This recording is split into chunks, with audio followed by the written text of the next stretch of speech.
The day my son Gregory told me I had to leave was the same day my oncologist had called to say I was officially in remission. I remember standing in my son's foyer, the home I had helped him buy, clutching my phone with shaking fingers, the doctor's congratulations still ringing in my ears. "Mom, Vanessa and I have been talking," Gregory said, not meeting my eyes, his hand firmly gripping the banister of the staircase I'd climbed countless times to read bedtime stories to my grandchildren. "We think it's time you found your own place. The kids need their playroom back." Before we jump in, tell us where you're tuning in from, and if this story touches you, make sure you're subscribed, because tomorrow, I've saved something extra special for you. 6 months of chemotherapy, of throwing up in his guest bathroom, of babysitting his children when I could barely stand, and now that I was finally healing, I was inconvenient. I looked at my son, at the boy I had raised alone after his father died, at the man who now wore custom suits and Rolex watches that my decades of hard work had afforded him. And for the first time in my 62 years, I felt something inside me harden into gleaming, perfect resolve. "Of course, dear," I said, smiling as his shoulders visibly relaxed. "I'll be out by the weekend." What my son didn't know, what no one knew, was that Florence Anderson, the retired school librarian who darned her own socks and cut coupons from the Sunday paper, was worth north of $5 million. And I was about to teach my son the most important lesson of his privileged life. I never set out to become wealthy. Growing up in Cedar Mills, a small manufacturing town in upstate New York where the main street consisted of precisely 11 businesses and a post office, wealth seemed as distant as the moon. My father worked at the paper mill, coming home with his fingernails rimmed with pulp no matter how thoroughly he scrubbed them. My mother cleaned houses for the few prosperous families in town. We weren't poor, not quite, but I knew what it meant to stretch a dollar until it cried for mercy. When I married Arthur Anderson at 22, we had precisely $800 between us and a shared belief that hard work and careful planning would eventually yield a comfortable life. Arthur was brilliant with numbers, the kind of man who could solve complex equations in his head faster than most people could punch them into a calculator. He turned that talent into a modest accounting practice while I became a school librarian, a job I adored despite the meager salary. Then came our miracle, Gregory, born after 7 years of trying, of temperatures taken and calendars marked. I would have given him the world if I could. Perhaps in some ways I did, and perhaps that was my first mistake. Arthur died when Gregory was just 7, a sudden heart attack that left me a widow with a child to raise and a mortgage that suddenly seemed insurmountable. The life insurance was enough to pay off the house, but little else.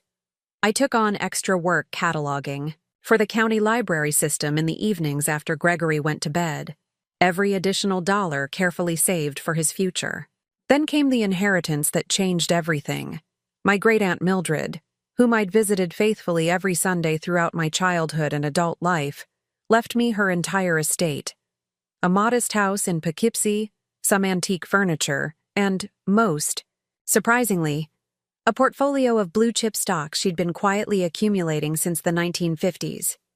Prudent, frugal Aunt Mildred, who wore the same 3 dresses in rotation for as long as I could remember, turned out to be something of a financial savant.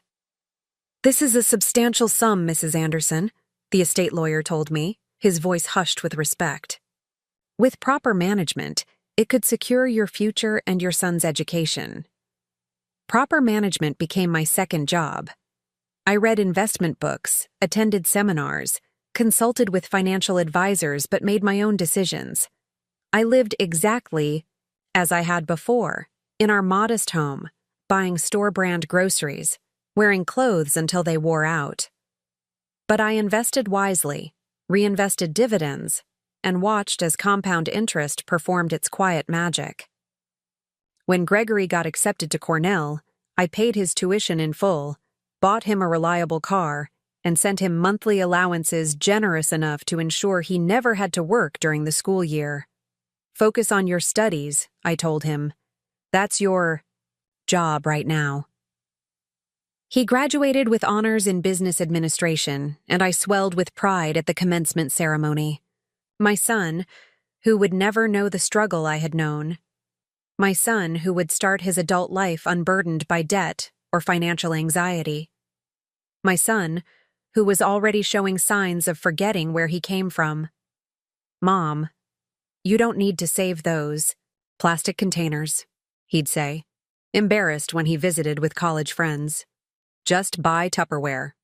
I'd smile and say, old habits die hard, never explaining that my frugality wasn't born of necessity anymore, but of choice, a private discipline that had built an empire hidden behind my modest lifestyle.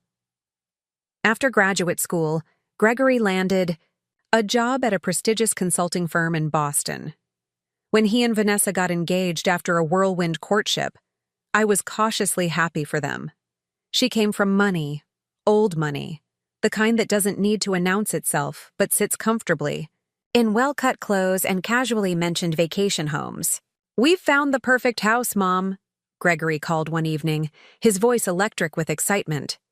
"It's in Newton, great neighborhood, excellent schools. But the down payment." "How much?" I asked, already opening my checkbook. $150,000, he said, then quickly added, "I'll pay you back, of course." I wrote the check without hesitation, knowing I'd never see that money again, and not minding one bit. What was money for, if not to help your child? When they moved in, I gave them another $50,000 as a housewarming gift, earmarked for renovations. They gutted the kitchen first, installing gleaming marble countertops and professional grade appliances that Vanessa, who considered cooking beneath her, rarely used. The bathrooms came next, each one transformed into a spa-like retreat with heated floors and rainfall shower heads.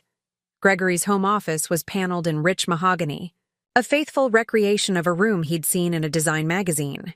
I kept my opinions to myself, even when they replaced perfectly good furniture with designer pieces, even when they hired a landscaper to tear out the beautiful old maple tree in the backyard because it blocked the view of their new pool.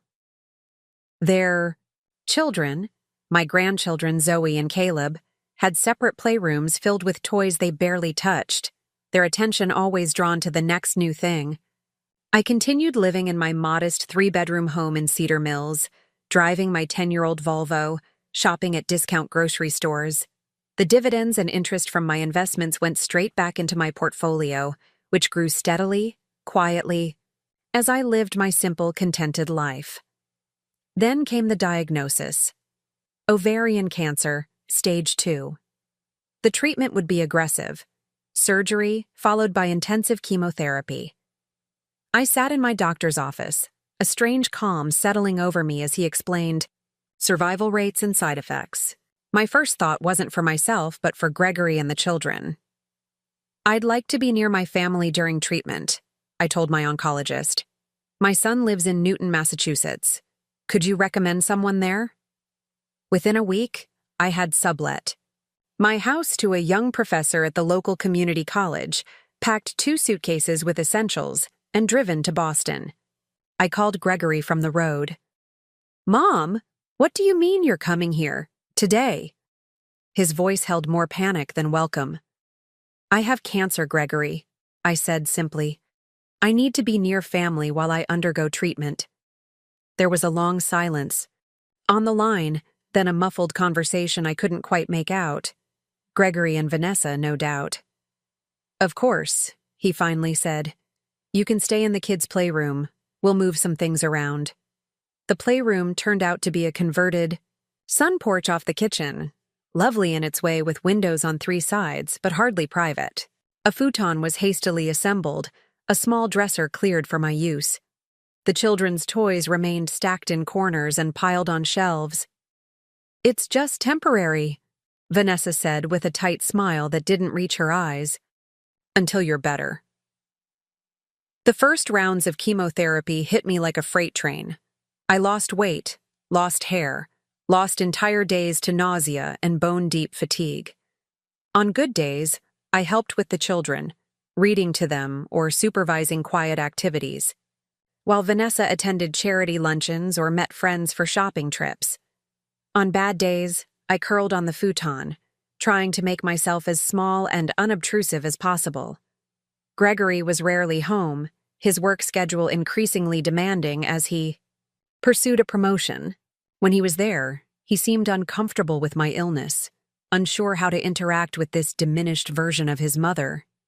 He'd pat my shoulder awkwardly, ask if I needed anything, then retreat to his office or the media room. Vanessa's initial, cool politeness gradually gave way to poorly concealed resentment. My presence disrupted her carefully curated home and routine. Preparing and narrating this story took us a lot of time, so if you are enjoying it, subscribe to our channel. It means a lot to us. Now back to the story. The evidence of illness, my medications lined up on the bathroom counter, the special protein shakes in the refrigerator, the hospital bed tray I used on particularly bad days, all offended her aesthetic sensibilities. "We're having people over tonight," she informed me one afternoon as I was helping Zoe with a puzzle. "The Wilsons and the Blakes, partner track people from Gregory's firm. Would you mind staying in your room after dinner? These connections are really important for Gregory's career." I nodded, understanding perfectly well what she was really saying. My pale, gaunt appearance would make their guests uncomfortable. I was a reminder of mortality, of illness, of the messy realities of life that didn't belong in their perfect home. The evening of the dinner party, I took extra care with my appearance, putting on the wig I rarely bothered with at home, applying makeup to my hollow cheeks, and dressing in a simple but elegant outfit. When I emerged from the playroom, Vanessa was arranging flowers in the foyer. She froze when she saw me. "Oh," she said, genuine surprise in her voice. "You look nice." During dinner, I made an effort to be charming, to ask interested questions about the guests' children and vacations, to laugh at the right moments. Gregory seemed relieved, Vanessa marginally less tense. The women asked polite questions about my recovery, making sympathetic noises at my responses. "Florence is a retired school librarian," Gregory explained when someone asked what I had done before retirement. There was something in his tone, something dismissive, as if apologizing for my ordinary career. "I loved every minute of it," I said, smiling. "There's nothing quite like putting the right book in a child's hands at the right moment." "How sweet," said Mrs. Blake, before turning the conversation back to their recent trip to the Maldives. After dinner, I excused myself as promised, but not before overhearing a snippet of conversation as I walked down the hallway. "Must be difficult having her here during treatment," Mrs. Wilson was saying to Vanessa. "It's challenging," Vanessa replied, her voice lowered but still audible. "The children's playroom, our routine. But family obligations, you know. We can hardly say no." Family obligations, as if I were a burden to be endured rather than a mother fighting for her life. I closed the door to the playroom and sat, on the edge of the futon, too tired suddenly to even change my clothes. The next morning, I made a phone call to my financial advisor. "Helen, it's Florence Anderson. I need to make some arrangements." Over the next few months, as I endured the final rounds of chemotherapy and began the slow process of recovery, I quietly set certain wheels in motion. The sublet on my house in Cedar Mills ended, but I didn't return. Instead, I authorized Helen to hire a service to pack up my belongings and place them in storage. "What about your house, Flo?" Helen asked. "Sell it," I said, surprising myself, with the decisiveness in my voice. It's time for a change. My health improved incrementally. Hair began to grow back, silver white and surprisingly curly. I gained a few pounds. My energy returned, not in a flood, but in small, daily increases. I began taking the children to the nearby park while Vanessa was out, establishing a ritual of stopping for ice cream on the way home. Something I could see irritated her when they chattered about it at dinner. "All that sugar right before dinner," she would say with a tight smile. "They'll spoil their appetite." But I noticed something else too, something that became clearer as my health improved. Gregory and Vanessa were struggling financially. The signs were subtle but unmistakable. To someone who had spent a lifetime being careful with money, credit card bills left open on the office desk showing near maximum balances, hushed, tense conversations about the cost of private school tuition, a leak in the master bathroom left unrepaired for weeks, Gregory's increasing work hours, the dark circles under his eyes. I considered offering help. I had more than enough to clear their debts and set them on solid footing. But something stopped me.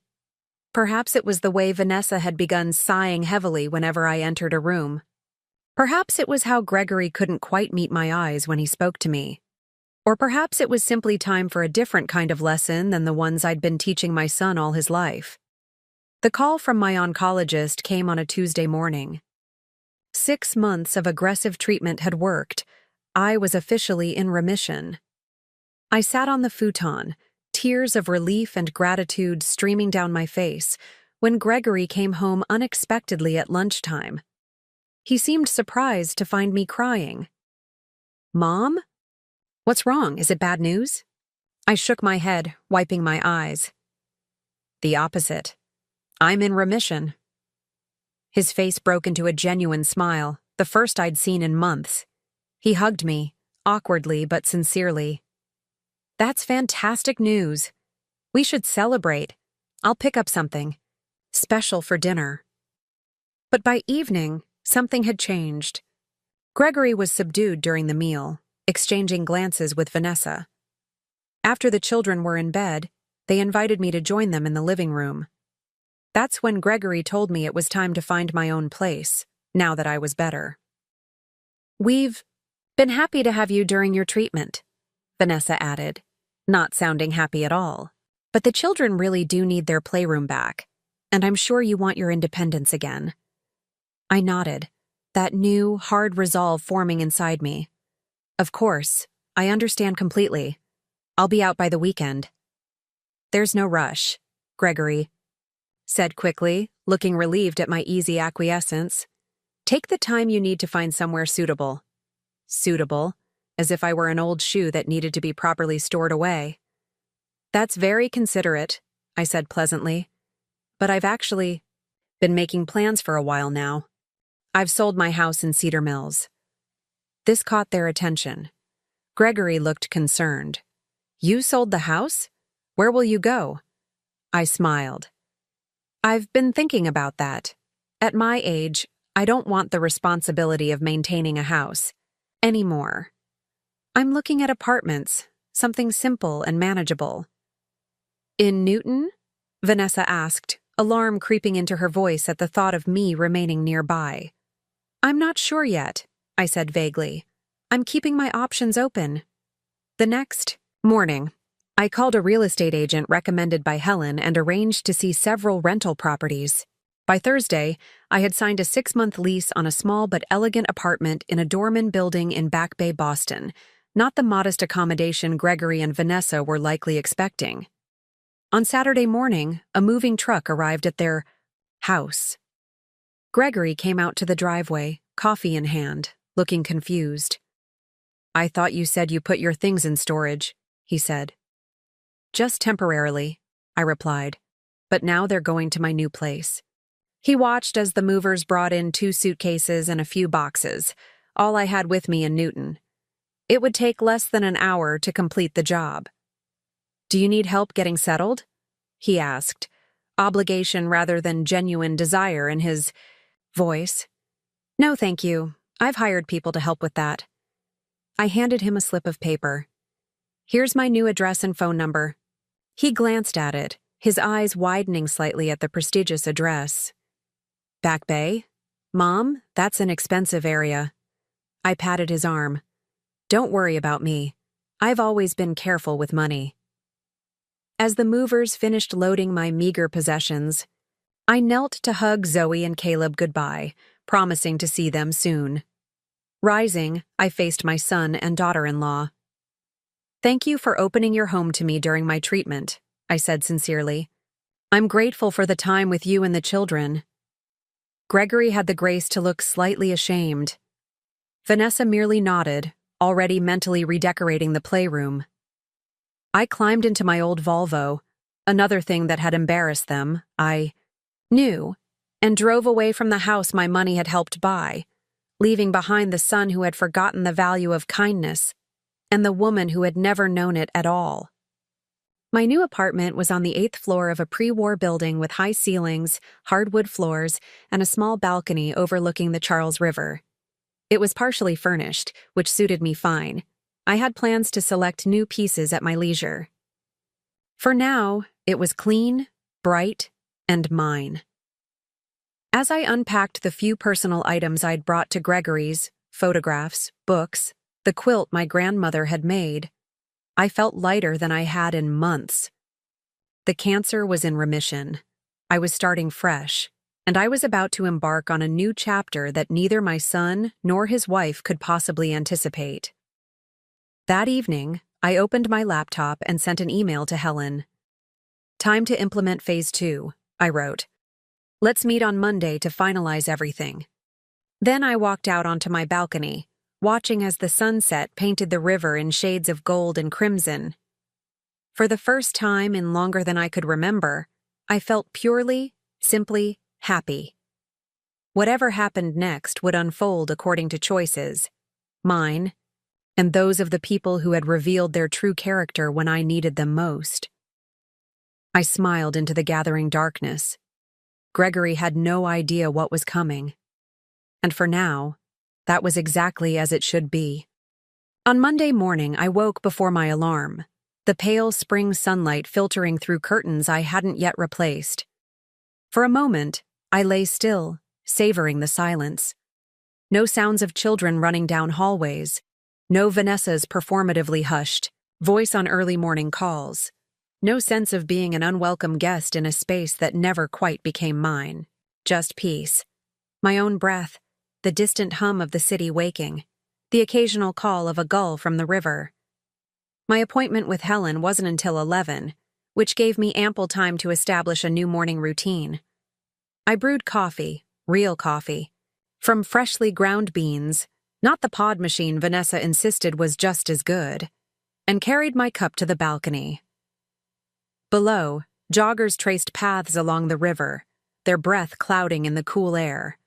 A rowing team glided across the water, oars moving in perfect synchrony. I had never lived in a city center before, and I found myself unexpectedly charmed by the energy of it, the sense of purpose in the air.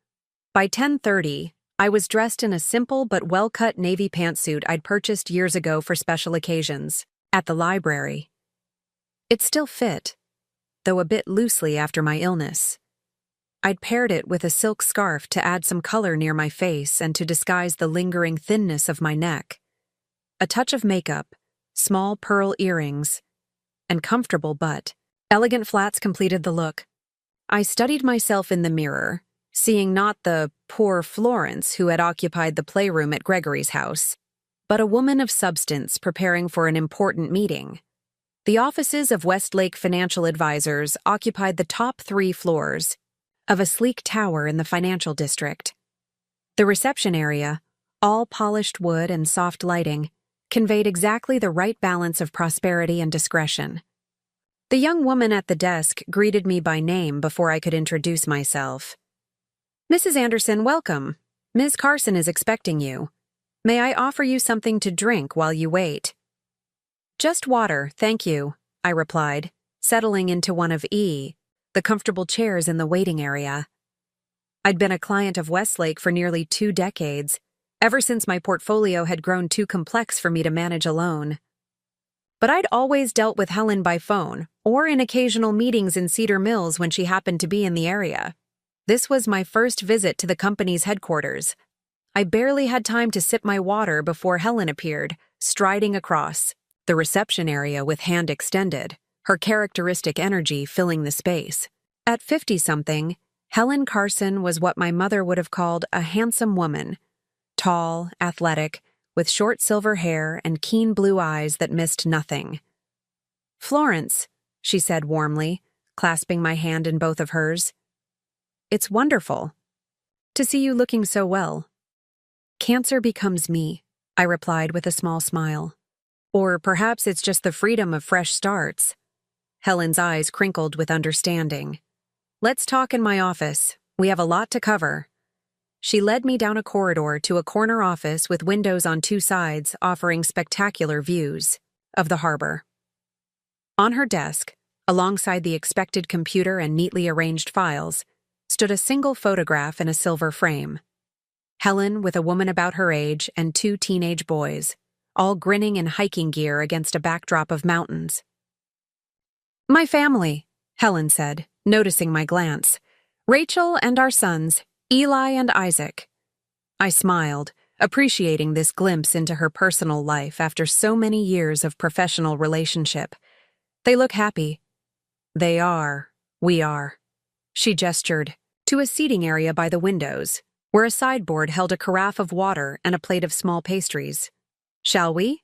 Once settled, Helen opened a leather portfolio and laid several documents on the coffee table between us. I've prepared everything as discussed. Are you certain you want to proceed with all of this? It's quite a statement. I nodded. I've had 6 months of treatment to think about it, Helen. 6 months of watching my son and his wife while they thought I was too sick or too preoccupied to notice their true characters. I'm very certain.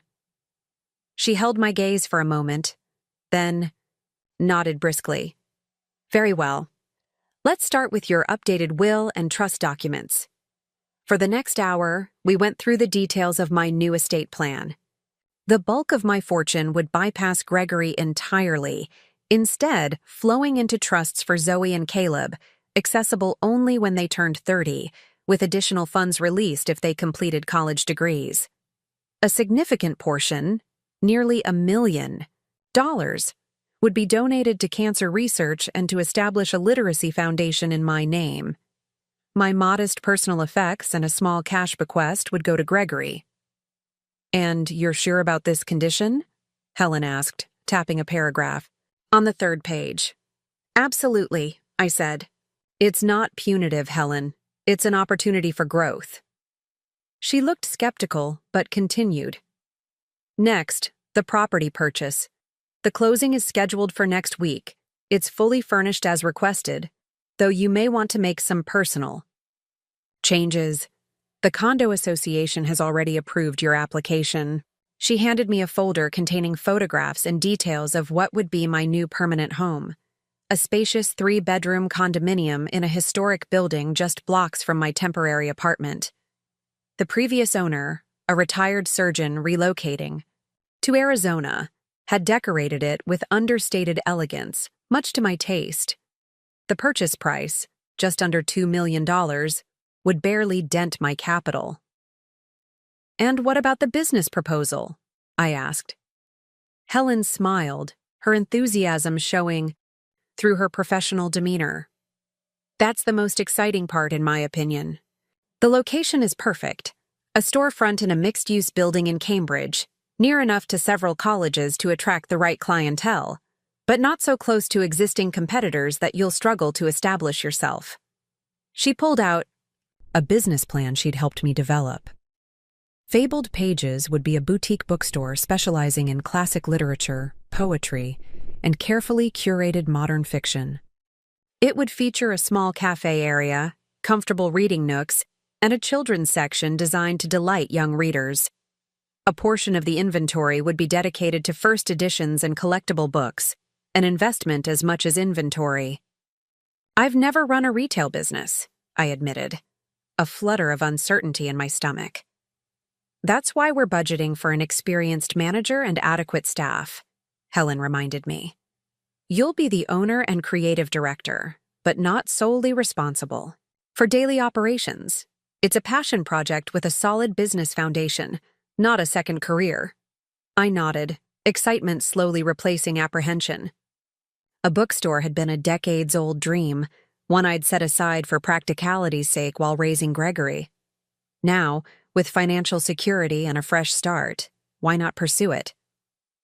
When can we start the hiring process? I asked.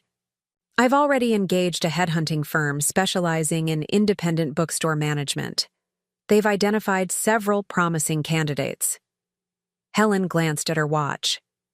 In fact, I've arranged for you to meet one of them after our lunch, if you're feeling up to it.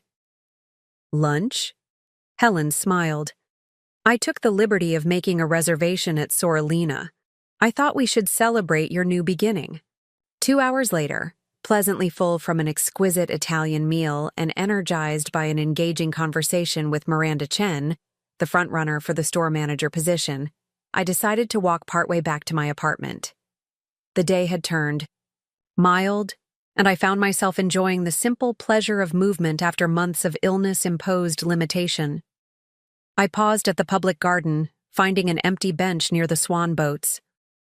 Watching families and couples stroll by, I tried to imagine what Gregory was doing at that moment. Working in his mahogany-paneled home office? Meeting clients? Had he even thought about me since I'd left 2 days ago? The pain of his rejection was still fresh, a bruise I couldn't help but press. I had given him everything I could: love, opportunity, financial support, and somehow raised a man who could tell his mother she was inconvenient the very day she learned her cancer was in remission. My phone chimed with a text message. I expected Helen with some follow-up from our meeting, but instead saw it was from Zoe, my 9-year-old granddaughter. Gregory and Vanessa had reluctantly allowed the children to have limited messaging capabilities on their tablets, primarily to communicate with friends from school. Zoe occasionally sent me sweet, random observations or questions. "Grandma, when can I see your new house? Dad says it's fancy." I smiled, imagining Gregory's discomfort when Zoe asked about me. Had he driven past my building? Looked up typical? Rents in the area? "Soon, sweetheart," I texted back. "I'm still getting settled. How about we meet for ice cream this weekend? I'll ask your parents." The reply came quickly. "Yes, the usual place. Don't tell Caleb yet, he's being annoying." I promised to keep it between us for now and returned the phone to my purse. My spirits lifted. Whatever Gregory and Vanessa's failings, my grandchildren were delights. Curious, kind, and unspoiled at their core despite their privileged upbringing. My revised estate plan would ensure they had both security and incentive to develop their best qualities.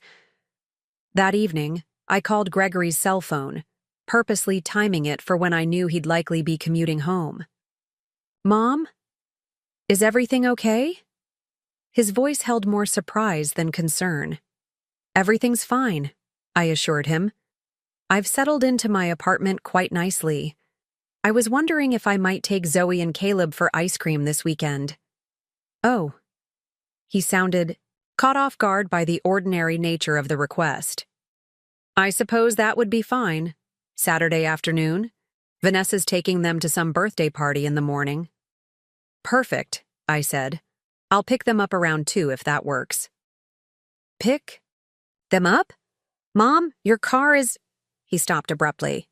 "Is what?" I prompted, knowing exactly what he'd been about to say. He sighed. "Nothing. It's fine. 2 o'clock Saturday." I ended the call with a small smile. He'd been about to comment on my old Volvo, to suggest it wasn't reliable or perhaps not nice enough to be seen in his neighborhood. Little did he know that was another thing about to change. Friday morning found me at a luxury car dealership in Watertown, where I traded in my faithful Volvo for a sleek Audi Q5 in deep blue. It was the most extravagant purchase I'd made for myself in decades, and I felt a momentary pang of my old frugality as I signed the paperwork. But as I settled into the driver's seat, inhaling the scent of new leather and running my hands over the smooth steering wheel, I decided some luxuries were worth savoring. My next stop was a high-end department store, where I purchased several new outfits, not flashy or overly expensive, but well-made pieces in good fabrics that fit my still slender frame properly. The sales associate, a woman about my age with impeccable style, took one look at me and seemed to understand immediately what I needed. Cancer? she asked quietly as she helped me select a silk blouse that brought color to my face. I nodded, surprised by her directness. 5 years in remission myself, she explained, gesturing to her short-cropped hair, now more stylish than necessary. The recovery wardrobe is important. You're not the same person you were before. No, I agreed. I'm not. By the time I left the store, I had a wardrobe that reflected who I was becoming rather than who I'd been. The woman in the mirror looked confident, put together, and yes, prosperous. Not ostentatious, never that, but no longer hiding her light under a bushel of false modesty. Saturday arrived bright and clear, perfect weather for an ice cream outing. At precisely 2 o'clock, I pulled up in front of Gregory's house in my new car. Before I could even ring the bell, the front door flew open and Zoe burst out, her brother trailing more sedately behind her. "Grandma!" she shouted, then stopped short, staring at the Audi. "Whose car is that?" "Mine," I said simply. "Do you like it?" "It's awesome," Caleb said with the solemn authority of a 7-year-old boy who had already developed strong opinions about automobiles. "Way better than your old car." Gregory appeared in the doorway, his expression a mixture of confusion and something else. Wariness, perhaps. "Mom? Is that your car?" "Just picked it up yesterday," I said brightly. The Volvo served me well, but it was time for something new. He walked down the steps, trying and failing to look casual as he circled the vehicle. "This is a current year model," he said. "Brand new," I confirmed. I thought I'd treat myself. Cancer has a way of clarifying priorities. His brow furrowed, but before he could formulate a response, Vanessa appeared beside him. "Oh," she said, taking in the car and my appearance. "You're looking recovered." I smiled pleasantly. Amazing what peace of mind can do for one's health. Shall we have the children back by dinner time? Vanessa nodded stiffly. Gregory still seemed to be processing the sight of his coupon-clipping mother with a luxury car and new clothes. I helped the children buckle into the back seat, waved cheerfully, and drove away, leaving my son and his wife standing in the driveway, nonplussed. The afternoon with Zoe and Caleb was pure joy. We started with ice cream, as promised, then wandered through the public garden, fed the ducks, and rode the swan boats. The children chattered about school, friends, and the minutiae of their lives, while I listened with genuine interest. Unlike their parents, they hadn't seemed to find my presence during cancer treatment burdensome. Rather, they'd often sought me out, bringing books for me to read to them, or simply curling up beside me on the futon during my better days. "Grandma," Zoe said as we walked back to the car, her small hand in mine, "why did you move out? Don't you like living with us?" I chose my words carefully. I loved spending time with you and Caleb, but grown-ups need their own spaces sometimes, just like you like having your own rooms. "Dad said you needed independence," Caleb offered, skipping ahead and then circling back. But Zoe heard Mom say it was a relief to have the playroom back. I felt a flicker of anger at Vanessa's callousness, but kept my expression neutral. "Everyone's happy with the new arrangement," I said lightly. "And now you can visit me in my new place. Would you like to see it before we head back?" Their enthusiastic response settled the matter. I drove to my temporary apartment, feeling a small thrill of anticipation at their reaction. As expected, they were impressed by the doorman who greeted me by name, the marble-floored lobby, and the view from my balcony. "This is way nicer than our house," Caleb declared, pressing his nose against the window to look at the river below. "Different, not better," I corrected gently. "And this is just temporary. I'm buying a permanent place nearby." "You're buying an apartment?" Zoe asked, her eyes wide. "Like, forever?" "A condominium," I explained. "Like an apartment, but I'll own it instead of renting." "Can we have our own rooms there?" Caleb wanted to know. "For when we visit." The question touched me. I think that could be arranged, I said. The new place has 3 bedrooms. Does Dad know you're rich now? Zoe asked with a child's directness. I laughed, startled by the question. What makes you think I'm rich? She gestured around the apartment. This place is fancy, and your new car, and your pretty new clothes. Hannah's grandma got rich when her grandpa died, and she moved to a fancy place and bought a convertible and got all new clothes. I'm not exactly rich, I said, carefully. I've been fortunate with some investments, and I've always been careful with money. This explanation seemed to satisfy them, though I suspected Zoe, perceptive as always, didn't entirely believe me. As promised, I had them home by dinner time, declining Gregory's perfunctory invitation to join them. Another time, I said. I have plans this evening. It wasn't entirely a fabrication. I did have plans. They simply involved a quiet dinner alone and finalizing the last details for the bookstore lease I would sign on Monday. But the hint of a social life clearly intrigued Gregory, who wasn't used to thinking of his mother as having an independent existence. Plans? He echoed. With friends or? I merely smiled. Enjoy your dinner. The children were wonderful company.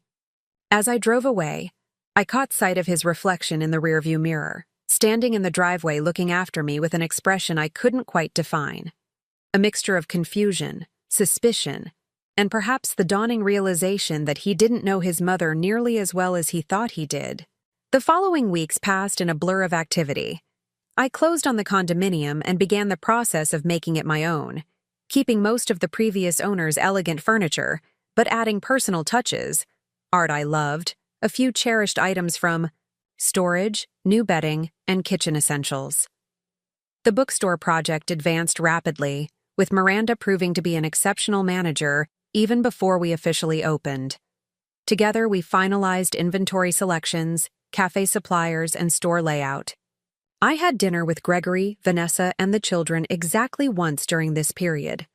A somewhat strained affair at their home, where Vanessa's curiosity about my sudden financial comfort, her exact words, warred with her desire to maintain the fiction that she'd never found me burdensome.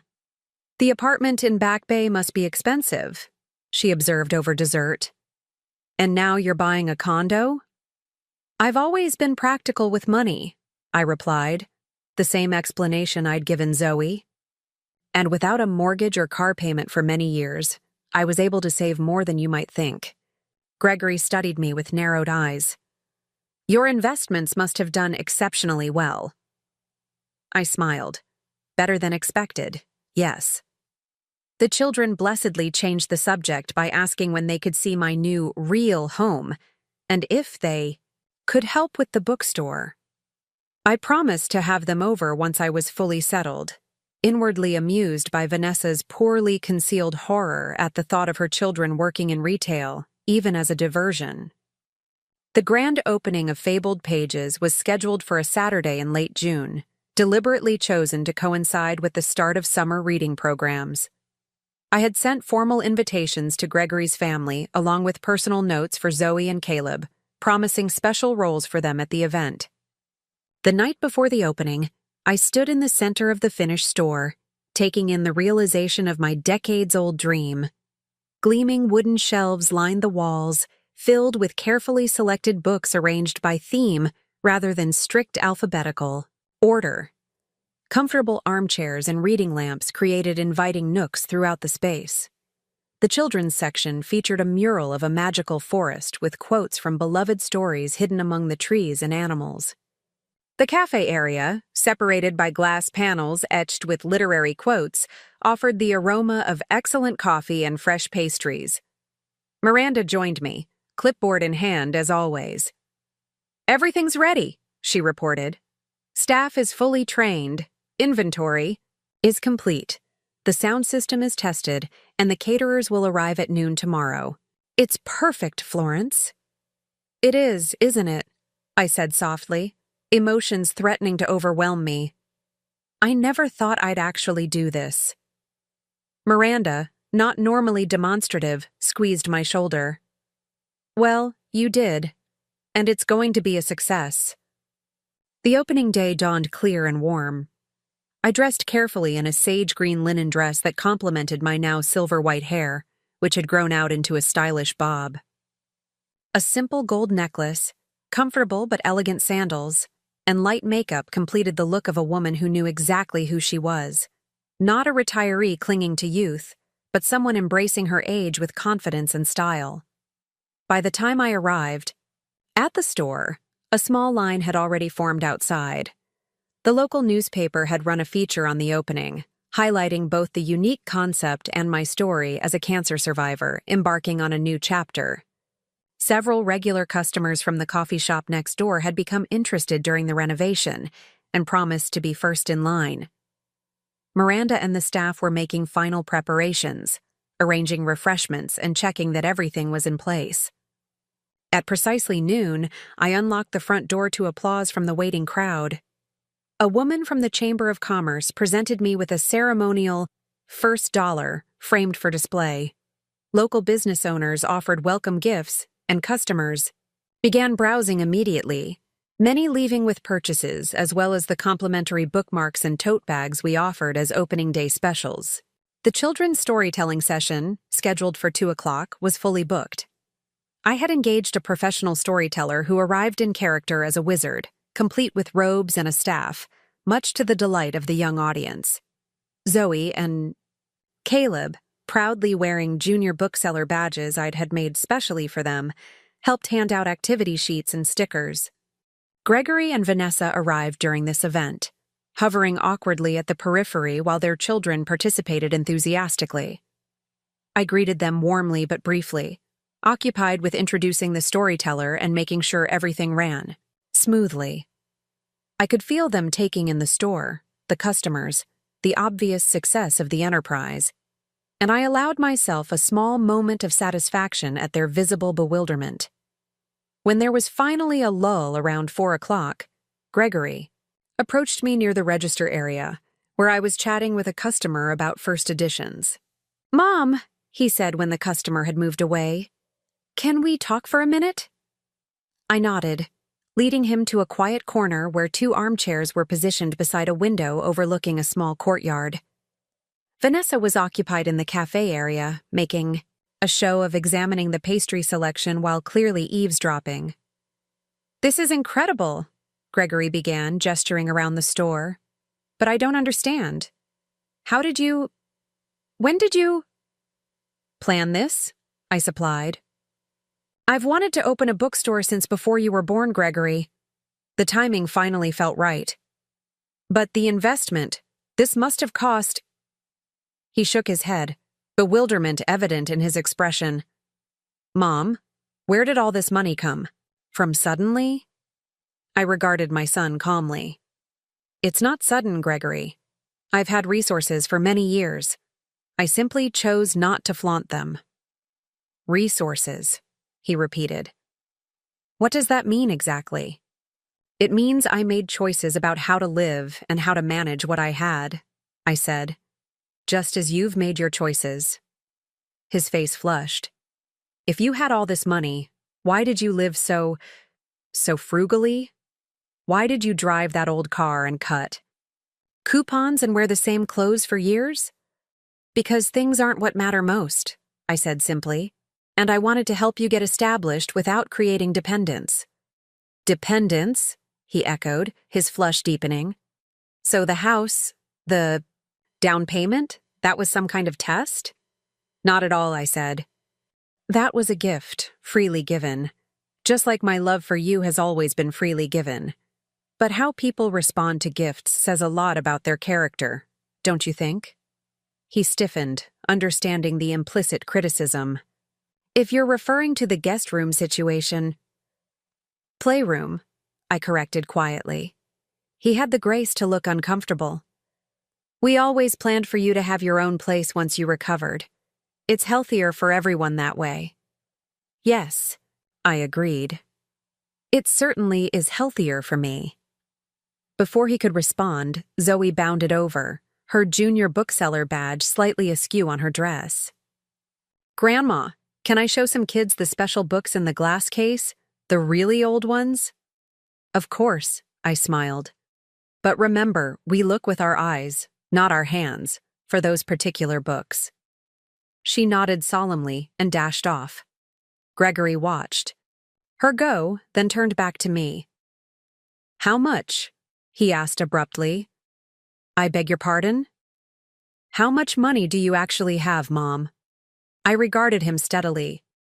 That's not a question I'm going to answer, Gregory. But I will tell you this. I have enough.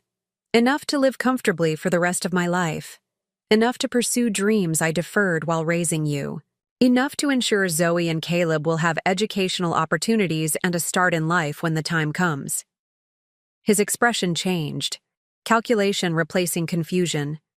You're changing your will. It wasn't a question, but I answered anyway. I've updated my estate plans to reflect my current priorities, yes. Before he could press further, Miranda approached with a local reporter who wanted a quote for a follow-up story. I excused myself, leaving Gregory to process this new understanding of his mother, and perhaps, though I didn't hold out much hope, to reflect on his own behavior. By closing time at 8 o'clock, we had exceeded our sales projections for the day by nearly 40%. The store had been constantly busy, with many customers promising to return.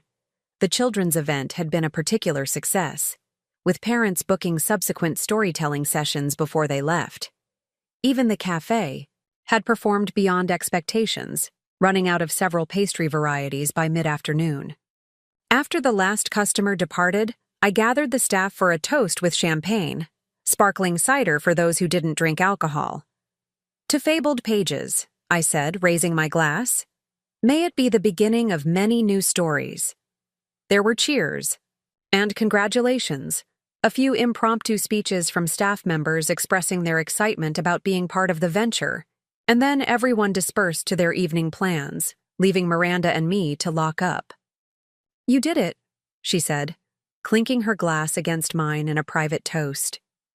How does it feel? I considered the question, looking around at the space that had transformed from lifelong dream to tangible reality in just a few short months. It feels like possibility, I said finally. Like I've opened a door I didn't know was there, and there's a whole world beyond it. Miranda smiled. That's what books do too. Yes, I agreed. Exactly like that. After she left, I took a final walk through the store, straightening a few books, adjusting a lamp, savoring the quiet after the day's excitement. My phone chimed with a text message from Gregory. We need to talk. Properly. Soon. I slipped the phone back into my pocket without replying.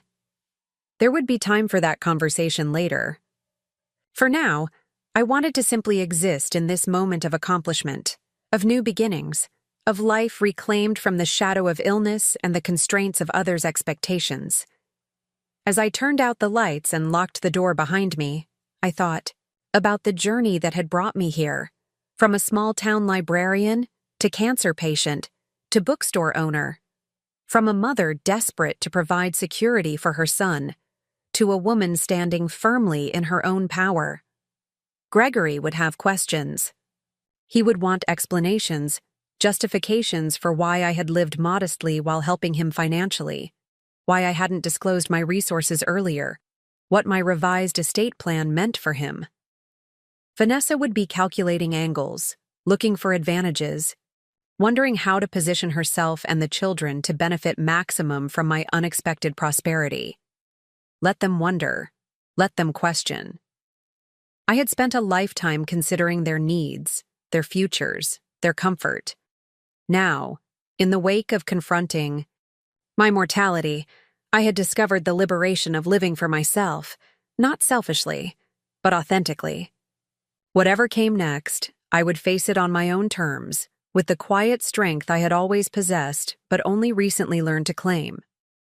3 days after the bookstore opening, I received an email from Gregory's assistant requesting a lunch meeting at an upscale restaurant near his office.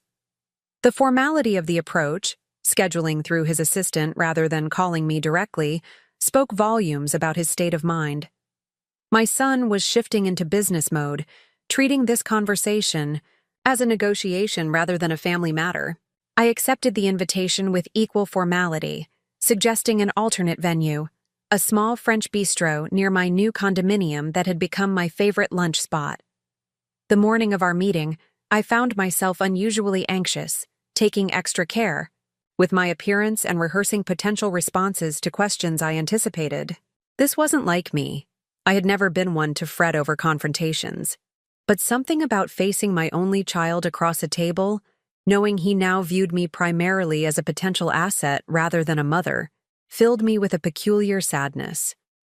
I arrived at Petit Fleur 15 minutes early, securing a quiet corner table that offered both privacy and a pleasant view of the small garden patio. The restaurant was busy enough to create ambient conversation, but not so crowded that we would be overheard. Perfect for what promised to be a delicate discussion. Gregory arrived precisely on time, dressed in a perfectly tailored charcoal suit that probably cost more than my entire wardrobe before my recent shopping excursion. He spotted me immediately, his expression carefully neutral as he navigated between tables. "Mom," he said, leaning down to brush his lips against my cheek in a gesture more perfunctory than affectionate. "You're looking well." "Cancer-free agrees with me," I replied with deliberate lightness, gesturing to the chair across from mine. "Please sit, they have an excellent prix-fixe lunch here." He settled into the chair, placing his phone face down on the table, a courtesy I noticed he extended only after checking it one last time. "I've never heard of this place," he said, glancing around with the assessing eye of someone accustomed to dining in establishments where being seen was as important as the food. "It's a neighborhood gem," I said. "Family-owned for 3 generations. The chef trained in Lyon." Gregory picked up the menu, studying it briefly before setting it aside. "You've become quite the cosmopolitan lately." I smiled. "I've always appreciated quality, Gregory. I simply express it differently now." The waiter appeared, and we ordered a niçoise salad for me, steak frites for Gregory, sparkling water for us both. When the waiter had departed, Gregory folded his hands on the table, assuming what I recognized as his negotiation posture. "I've been thinking about our conversation at the bookstore," he began, "and I have to admit I'm confused." "About what, specifically?" I asked, though I knew perfectly well. "About this sudden transformation," he said, gesturing vaguely to encompass me, the restaurant, everything. "For as long as I can remember, you were frugal to the point of self-denial. You drove that old car into the ground. You refused to replace appliances until they completely failed. You shopped sales and used coupons and wore clothes until they were threadbare." "All true," I acknowledged. "And yet now," he shook his head, "a luxury apartment, a new Audi, designer clothes, a bookstore that must have cost hundreds of thousands to launch. It doesn't make sense, Mom." I took a sip of water, considering my response. "Have you ever heard the phrase stealth wealth, Gregory?" He frowned. "Of course, people who have money but don't display it." "That's been my approach for many years," I said, "long before it became a trendy term." "But why?" he pressed. "Why live like you were one paycheck away from disaster when you weren't?" Our food arrived, providing a brief respite from the intensity of the conversation. I waited until the waiter had departed before responding. "There are many reasons," I said, carefully arranging my napkin in my lap. "After your father died, financial security became tremendously important to me. I never wanted to be in a position where I couldn't provide for you or myself. As my investments grew, that sense of security came from knowing I had resources, not from displaying them." Gregory cut into his steak with precise movements. "That explains saving. It doesn't explain living as if you were on a tight budget." "Doesn't it?" I countered gently. "The habits that help build wealth often become ingrained, distinguishing between needs and wants. considering the long-term value of purchases, finding satisfaction in simplicity. Those are philosophical justifications, he said, waving his fork dismissively. What's the real reason? I set down my utensils, meeting his gaze directly. The real reason, Gregory, is that I wanted you to develop character, not expectation. I wanted you to value work and achievement, not wait for inheritance or handouts. His expression hardened. That's quite an accusation. It's not an accusation at all, I replied evenly. It's an explanation of my parenting philosophy. I helped you when it mattered. College tuition, graduate school, your house down payment. But I never wanted you to see me as a bottomless resource. Never wanted you to plan your life around what you might eventually inherit. And yet you clearly had more than enough to live more comfortably yourself, he said, an edge creeping into his voice. You chose deprivation for what? Some kind of moral high ground. I never felt deprived, I said, surprised by his characterization. I had everything I needed and much of what I wanted. I simply had different priorities than conspicuous consumption. Gregory took a bite of his steak, chewing thoughtfully.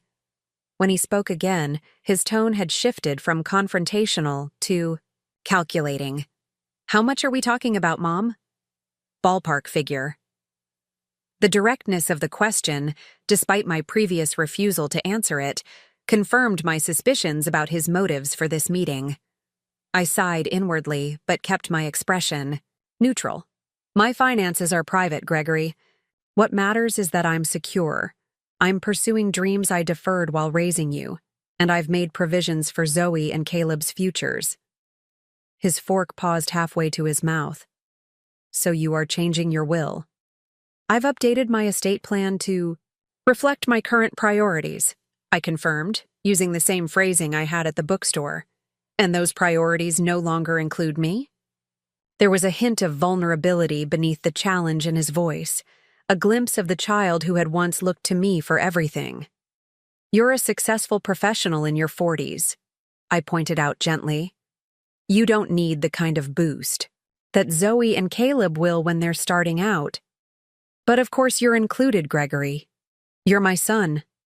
He seemed momentarily mollified, though I had been deliberately vague about the extent of his inclusion. We ate in silence for a few minutes, the quiet between us filled with unspoken calculations and considerations. The bookstore, he said finally. That's a significant investment in a struggling industry. Was that wise?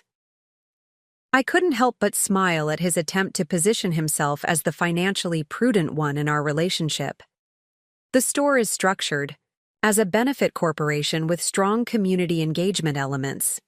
It's designed to be profitable, but also to qualify for certain tax advantages and grant opportunities. Helen, my financial advisor, and I created a business plan that allows for 3 years of operational subsidy while building toward sustainability.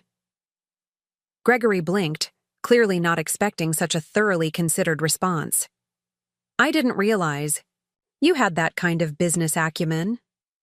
I managed my investments for years before engaging professional advisors, I reminded him. And I may have been a librarian, but I understand how businesses operate, especially in the book industry. Still, he persisted, it's a significant risk at your age. What if you have a cancer recurrence? Health complications? Have you considered the succession planning? Ah, there it was. The subtle reminder of my mortality. The positioning of himself as the concerned, practical son worried about my welfare rather than his inheritance. The business entity is structured with clear contingency plans, I assured him, including management succession and eventual transfer to a trust benefiting literary programs for underserved communities if I'm no longer able to oversee it. His expression tightened almost imperceptibly. A trust for literary programs, not family? I met his gaze steadily. The bookstore is my passion project, Gregory, not a family asset. Your children will be well provided for in other ways. The waiter approached to clear our plates and offer dessert menus. I accepted, Gregory declined, checking his watch with a show of remembering his busy schedule. I should probably get back to the office soon, he said. But there's one more thing I wanted to discuss. I raised an eyebrow, waiting. Vanessa and I have been looking at private schools for Zoe, he said, his tone deliberately casual. The Whitfield Academy has an excellent program for gifted children, which would be perfect for her artistic talents. The only issue is... He hesitated, as if reluctant to continue. The tuition? I supplied. He nodded, affecting embarrassment. It's considerable. Between that and Caleb starting at Riverview Prep next year, plus the mortgage refinancing we're considering for some necessary home improvements. He spread his hands in a gesture meant to convey regretful responsibility. And you're wondering if I might help, I concluded for him. Only if it's not a strain, he added quickly. Given your new ventures and lifestyle changes, I wouldn't want to impose if your finances are already committed elsewhere. I almost laughed at the transparency of his approach, the implication that I might have overextended myself with my lifestyle changes, the suggestion that helping with his children's education would be a burden rather than a joy, all designed to gauge exactly how much disposable income I had available.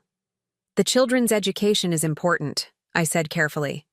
I'd be happy to look at the information about these schools and consider how I might contribute to their tuition. His expression brightened. That would be tremendously helpful, Mom. Truly. I'll have Vanessa send you the brochures and cost breakdowns. Please do, I said, then added with deliberate casualness. Though I'm a bit surprised you're considering private education now. I recall Vanessa was quite passionate about the public school system when Zoe started kindergarten. Something about socioeconomic diversity being important for developing empathy.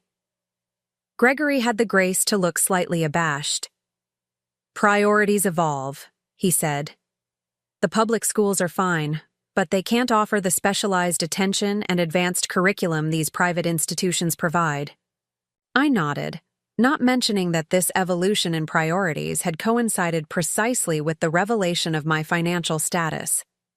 I'll review the materials when Vanessa sends them, I promised. When the check arrived, I reached for it immediately. Gregory made a perfunctory attempt to object, which I waved off. I invited you to my favorite restaurant, I reminded him. It's my pleasure to treat you. As we walked out of the restaurant, Gregory checked his phone again, frowning at whatever he saw there. I've got to run, he said. Conference call in 20 minutes. But this was enlightening. It was good to talk, I agreed. Give my love to Vanessa and the children. He hesitated, then asked, When are you moving into your new place, the condo you mentioned? Next week, I told him. It's just a few blocks from here, actually. Perhaps we could see it sometime? The request was awkward, a transparent attempt to assess the value of my latest investment. Of course, I said. Once I'm settled, I'll have you all over for dinner. We parted with another perfunctory cheek kiss, and I watched as he strode toward the parking garage, already typing something on his phone. My son, the financial manager, recalculating his approach now that he understood his mother was not the simple retiree he had always assumed. I walked slowly back to my temporary apartment, mulling over our conversation. It had gone largely as expected. Gregory's shock giving way to calculation, his attempt to position himself as the concerned son while probing for specifics about my resources. What had surprised me was my own emotional response. Not anger at his transparent maneuvering, but a deep sadness at the realization that our relationship had been irreversibly altered. He would never again see me simply as his mother. I would always be, at least in part, a potential asset to be managed. Back in my apartment, I found an email from Helen with the final paperwork for my condo closing and a reminder about our meeting with the estate attorney the following day. I responded with a brief confirmation, then turned to a more pleasant task, reviewing the first week's sales reports from fabled pages, which Miranda had sent over that morning. The figures were encouraging, with strong performance across all departments and especially robust results in the rare books section, where several significant sales had been made to serious collectors. The cafe had quickly developed a loyal following, with many customers lingering longer than expected, often adding book purchases to their orders. The children's section had been consistently busy, with the first official storytime session already fully booked. I was immersed in these details when my phone rang with an unfamiliar number. Expecting it might be related to the bookstore, I answered promptly. "Mrs. Anderson, this is Elaine Cooper from the Whitfield Academy." I blinked in surprise. Gregory had wasted no time. "Yes?" I responded cautiously. "I'm calling about your granddaughter, Zoe Anderson. Your son indicated that you would be handling the financial arrangements for her application and wanted us to contact you directly." The presumption was breathtaking. Less than 2 hours after our lunch, Gregory had not only contacted the school, but had given them my name as the financial responsible party, without consulting me or even waiting for the promised brochures to be sent for my consideration. "I see," I said, keeping my voice neutral. "That's rather premature, Ms. Cooper. While I'm certainly interested in learning more about your institution, no decisions have been made regarding Zoe's education or my potential involvement in financing." There was an awkward pause. "Oh, I was given to understand that the arrangement was settled." Mr. Anderson was quite definitive. "Was he indeed?" I said, a chill entering my tone. Then Mr. Anderson was overconfident. "Before any financial commitments are made, I would need to thoroughly review your program, understand your educational philosophy, and discuss the matter directly with Zoe, who may have her own preferences about schooling." "Of course," Ms. Cooper backpedaled smoothly. "We would be delighted to arrange a tour and information session for you and Zoe at your convenience." "Thank you. Please email me the available dates," I said. "I'll coordinate with my son and granddaughter." After ending the call, I sat for a long moment, considering this development. Gregory's presumption was galling but not entirely surprising. Throughout his adult life, he had grown accustomed to my financial support being available whenever he deemed it necessary, always assuming my answer would be yes. The only difference now was the scale of what he believed he could request. My phone chimed with a text message from Vanessa. "Gregory mentioned you're interested in helping with the children's education. So thoughtful.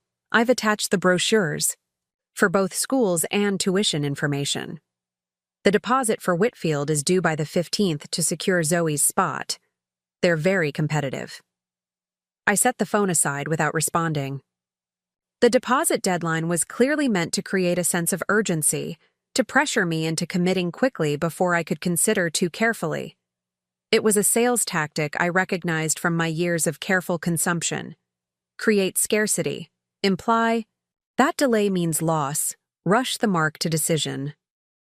Instead of replying immediately, I opened my laptop and began researching Whitfield Academy, going beyond the glossy brochure claims to examine parent reviews, educational outcomes, and news mentions. What emerged was a picture of an undeniably excellent academic institution that also served as a networking hub for Boston's wealthiest families. The tuition was indeed eye-watering, nearly $50,000 per year for elementary students, with additional required contributions to building funds and special programs. Riverview Prep, where they apparently planned to send Caleb, was similarly prestigious and expensive. Combined, the educational costs for both children would exceed $100,000 annually, a figure that even Gregory's substantial income would strain to cover without significant support. I closed my laptop, a plan forming in my mind. Rising, I moved to the large windows of my apartment, watching the late afternoon light play across the river. The anger I had initially felt at Gregory's presumption was fading, replaced by a clear-eyed determination. This was an opportunity, not just to establish boundaries with my son, but to create something meaningful for my grandchildren that aligned with my own values. rather than Gregory and Vanessa's social climbing aspirations. The next morning, I met with Helen and Walter Simmons, the estate attorney who had helped me restructure my will and establish the trusts for Zoe and Caleb. Walter was a thoughtful man in his 60s with a reputation for creative solutions to complex family dynamics. "I want to establish educational trusts for my grandchildren," I explained after we had exchanged pleasantries. "Separate from the existing trusts, specifically dedicated to their schooling from elementary through college." Walter nodded, making notes. "Do you have particular parameters in mind?" "Yes," I said firmly. "The trusts should cover full tuition at any accredited institution, public or private, but disbursements go directly to the schools, not to my son or daughter-in-law. And I want the children to have agency in the decision-making process. As they get older, they should be consulted about their educational preferences, not simply placed wherever their parents deem socially advantageous." Helen raised an eyebrow but nodded approvingly. "That's doable. We can structure it with age-appropriate consultation requirements. For elementary school, you as trustee would have approval rights along with their parents. For middle school and beyond, the children's preferences would carry increasing weight." Walter looked up from his notes. "And if there's disagreement between the parents' choice and your assessment of what's best for the children?" "Then an independent educational consultant would be engaged to evaluate the options and make a recommendation," I said, having thought this through carefully. "I don't want to override Gregory and Vanessa entirely, but I also don't want my grandchildren's education to be determined solely by social considerations or prestige factors." "That's a thoughtful approach," Walter said. "It balances parental authority with your role as the financial provider, while ultimately centering the children's actual educational needs." We spent the next hour refining the details of the educational trusts, funding amounts, disbursement mechanisms, consultation processes. When we finished, I felt satisfied that I had created a structure that would benefit Zoe and Caleb while preventing Gregory and Vanessa from simply using my money to advance their social aspirations. "There's one more thing," I said as we were concluding. "Gregory is pressing for immediate enrollment in a particular private school. I'd like to have a preliminary version of this trust established quickly, so I can present it as the mechanism through which I'll support their education, rather than simply writing checks as requested." Walter consulted his calendar. "I can have the draft documents to you by early next week. We can execute them shortly thereafter." "Perfect," I said. "And Helen, could you prepare an analysis of Whitfield Academy and Riverview Prep? Educational outcomes, teaching philosophy, student-teacher ratios, objective measures beyond the prestige factor." Helen nodded. "I'll have my team pull together a comprehensive evaluation of both schools alongside comparable alternatives." Armed with this plan, I felt ready to respond to Vanessa's message. Rather than texting back, I called Gregory's cell phone that evening. "Mom," he answered, sounding cautiously pleased. "Did you get the information Vanessa sent about the schools?" "I did," I confirmed. "And I also received a call from Whitfield Academy's finance office, which was rather premature." There was a brief pause. "I just wanted to get the ball rolling," he said defensively. "These spots fill quickly and Zoe would be starting mid-year." "I understand the time pressure," I said evenly, "but I've been giving this careful thought, and I have a different approach to propose. Rather than making ad hoc tuition payments, I'm establishing educational trusts for both children that will cover their schooling through college." "Trusts?" He sounded wary. "That seems unnecessarily complicated for simple tuition payments." "It's actually the most efficient approach. From a tax perspective," I explained, "and it ensures both children will have their educational needs fully funded, regardless of any future circumstances." "Future circumstances," he echoed. "What does that mean?" "Life is unpredictable, Gregory," I said gently. "These trusts ensure that even if something happens to me, or if your financial situation changes, The children's education will never be compromised. He was silent for a moment, likely calculating whether this arrangement would give him less or more access to my resources than direct payments would. How would it work exactly? He finally asked. The trusts will pay tuition directly to any accredited educational institution you and the children select, I explained, deliberately emphasizing the children's involvement. For their elementary years, you, Vanessa, and I would agree on appropriate schools. As they get older, Zoe and Caleb would have increasing input into those decisions. I see. His tone had cooled slightly. And the funding amount? Sufficient to cover any reasonable educational choice from elementary through graduate school. If they choose to pursue advanced degrees, I said. Walter Simmons is preparing the documentation now. We should be able to finalize everything well before your deposit deadline for Whitfield. That's generous, he acknowledged, though I could hear the calculations continuing behind his careful response. Though I'm not sure I understand why Zoe and Caleb need to be involved in school selection. They're children. They're people, I corrected, gently. Young people with their own talents, interests, and learning styles.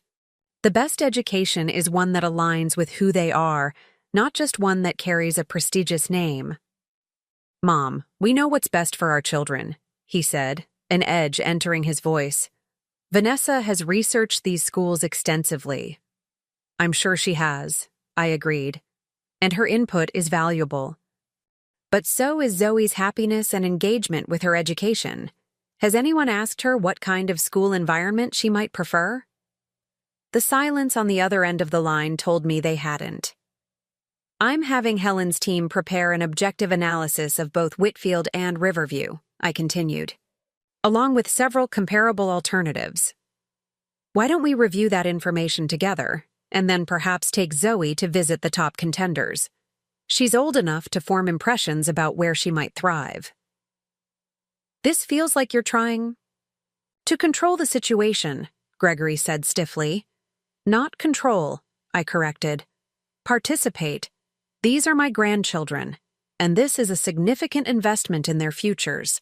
I want it to be the right investment for them as individuals, not just a ticket to social connections or alumni networks.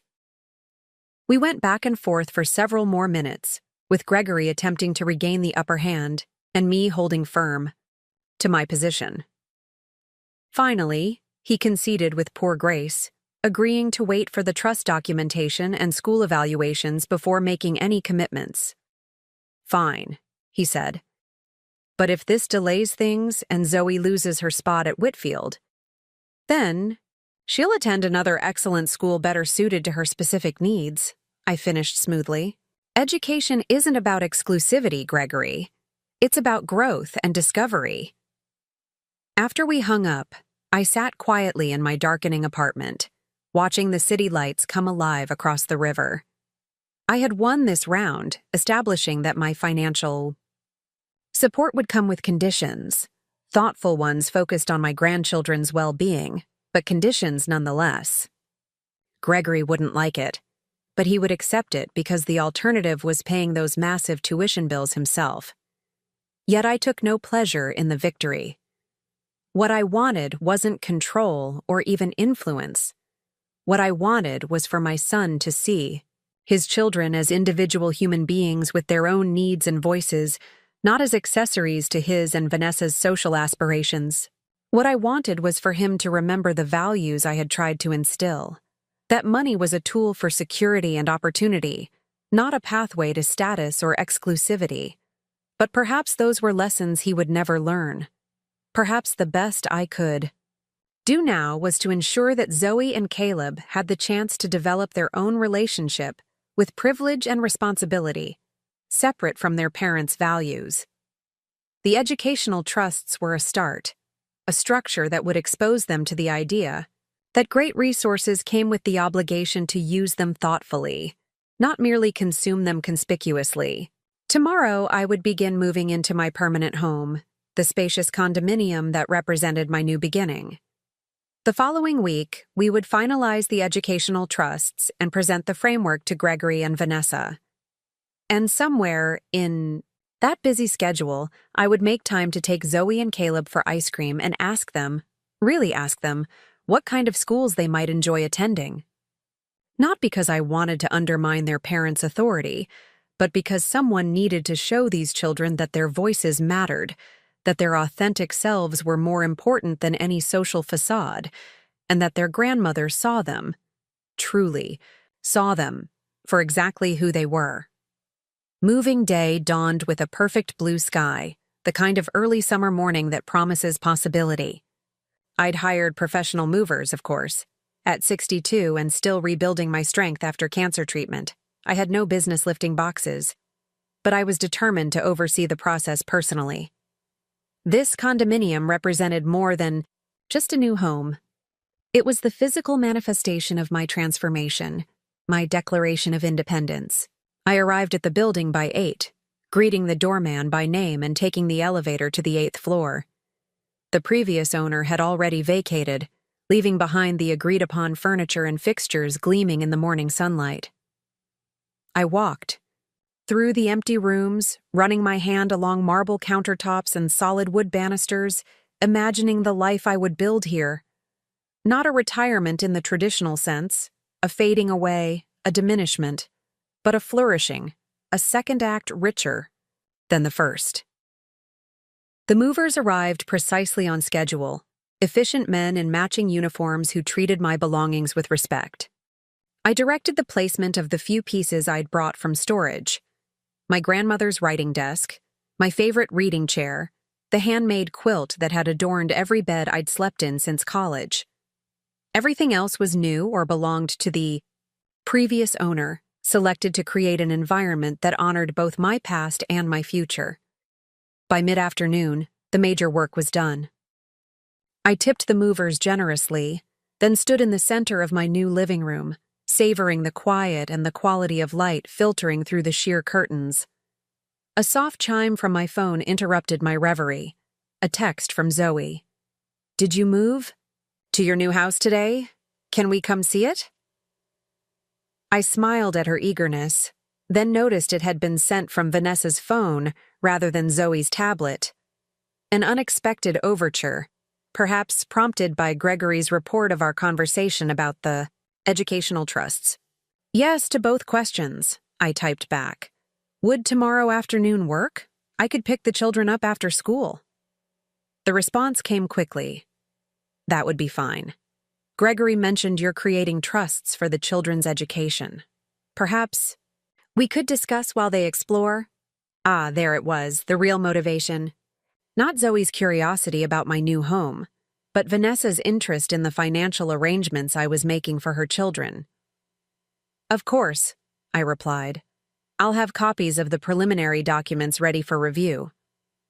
I spent the rest of the day arranging my personal items, organizing the kitchen to my liking, and placing books on shelves, some from my old collection, others new acquisitions that reflected my current interests rather than the practical needs of a school librarian. By evening, the space had transformed from a perfectly staged real estate offering to a home that felt uniquely mine. After a simple dinner eaten at my new kitchen island, I settled in the study with my laptop to review the draft trust documents Walter had sent over. They were exactly as we had discussed: comprehensive, thoughtful provisions that would ensure Zoe and Caleb's educational needs would be met while establishing a framework that emphasized their agency and genuine educational fit over prestige or social advantages. I made a few small notations, mostly clarifying language rather than substantive changes, then prepared a simplified summary for Gregory and Vanessa that highlighted the benefits to the children while diplomatically outlining the decision-making process. The trusts would be funded with $2 million each, more than enough to cover even the most expensive educational paths from elementary school through graduate studies, with any remainder becoming available to the children at 35 for ongoing educational pursuits or to fund education for their own children. The next day, I arrived at Zoe and Caleb's school at 3 o'clock sharp, pulling my Audi into the visitors' parking area. The children rushed toward me when they spotted me. Caleb launching himself at my legs while Zoe approached with the measured dignity of a 9-year-old determined to appear mature in front of her classmates. "Grandma, you came in your new car," Caleb exclaimed, peering around me to admire the vehicle. "I did," I confirmed, ruffling his hair affectionately. "And we're going to my new home now. Are you ready for an adventure?" "Is it really big?" Zoe asked, sliding into the back seat. With practiced ease. "Dad said it cost a fortune." I raised an eyebrow at this characterization, but kept my tone light.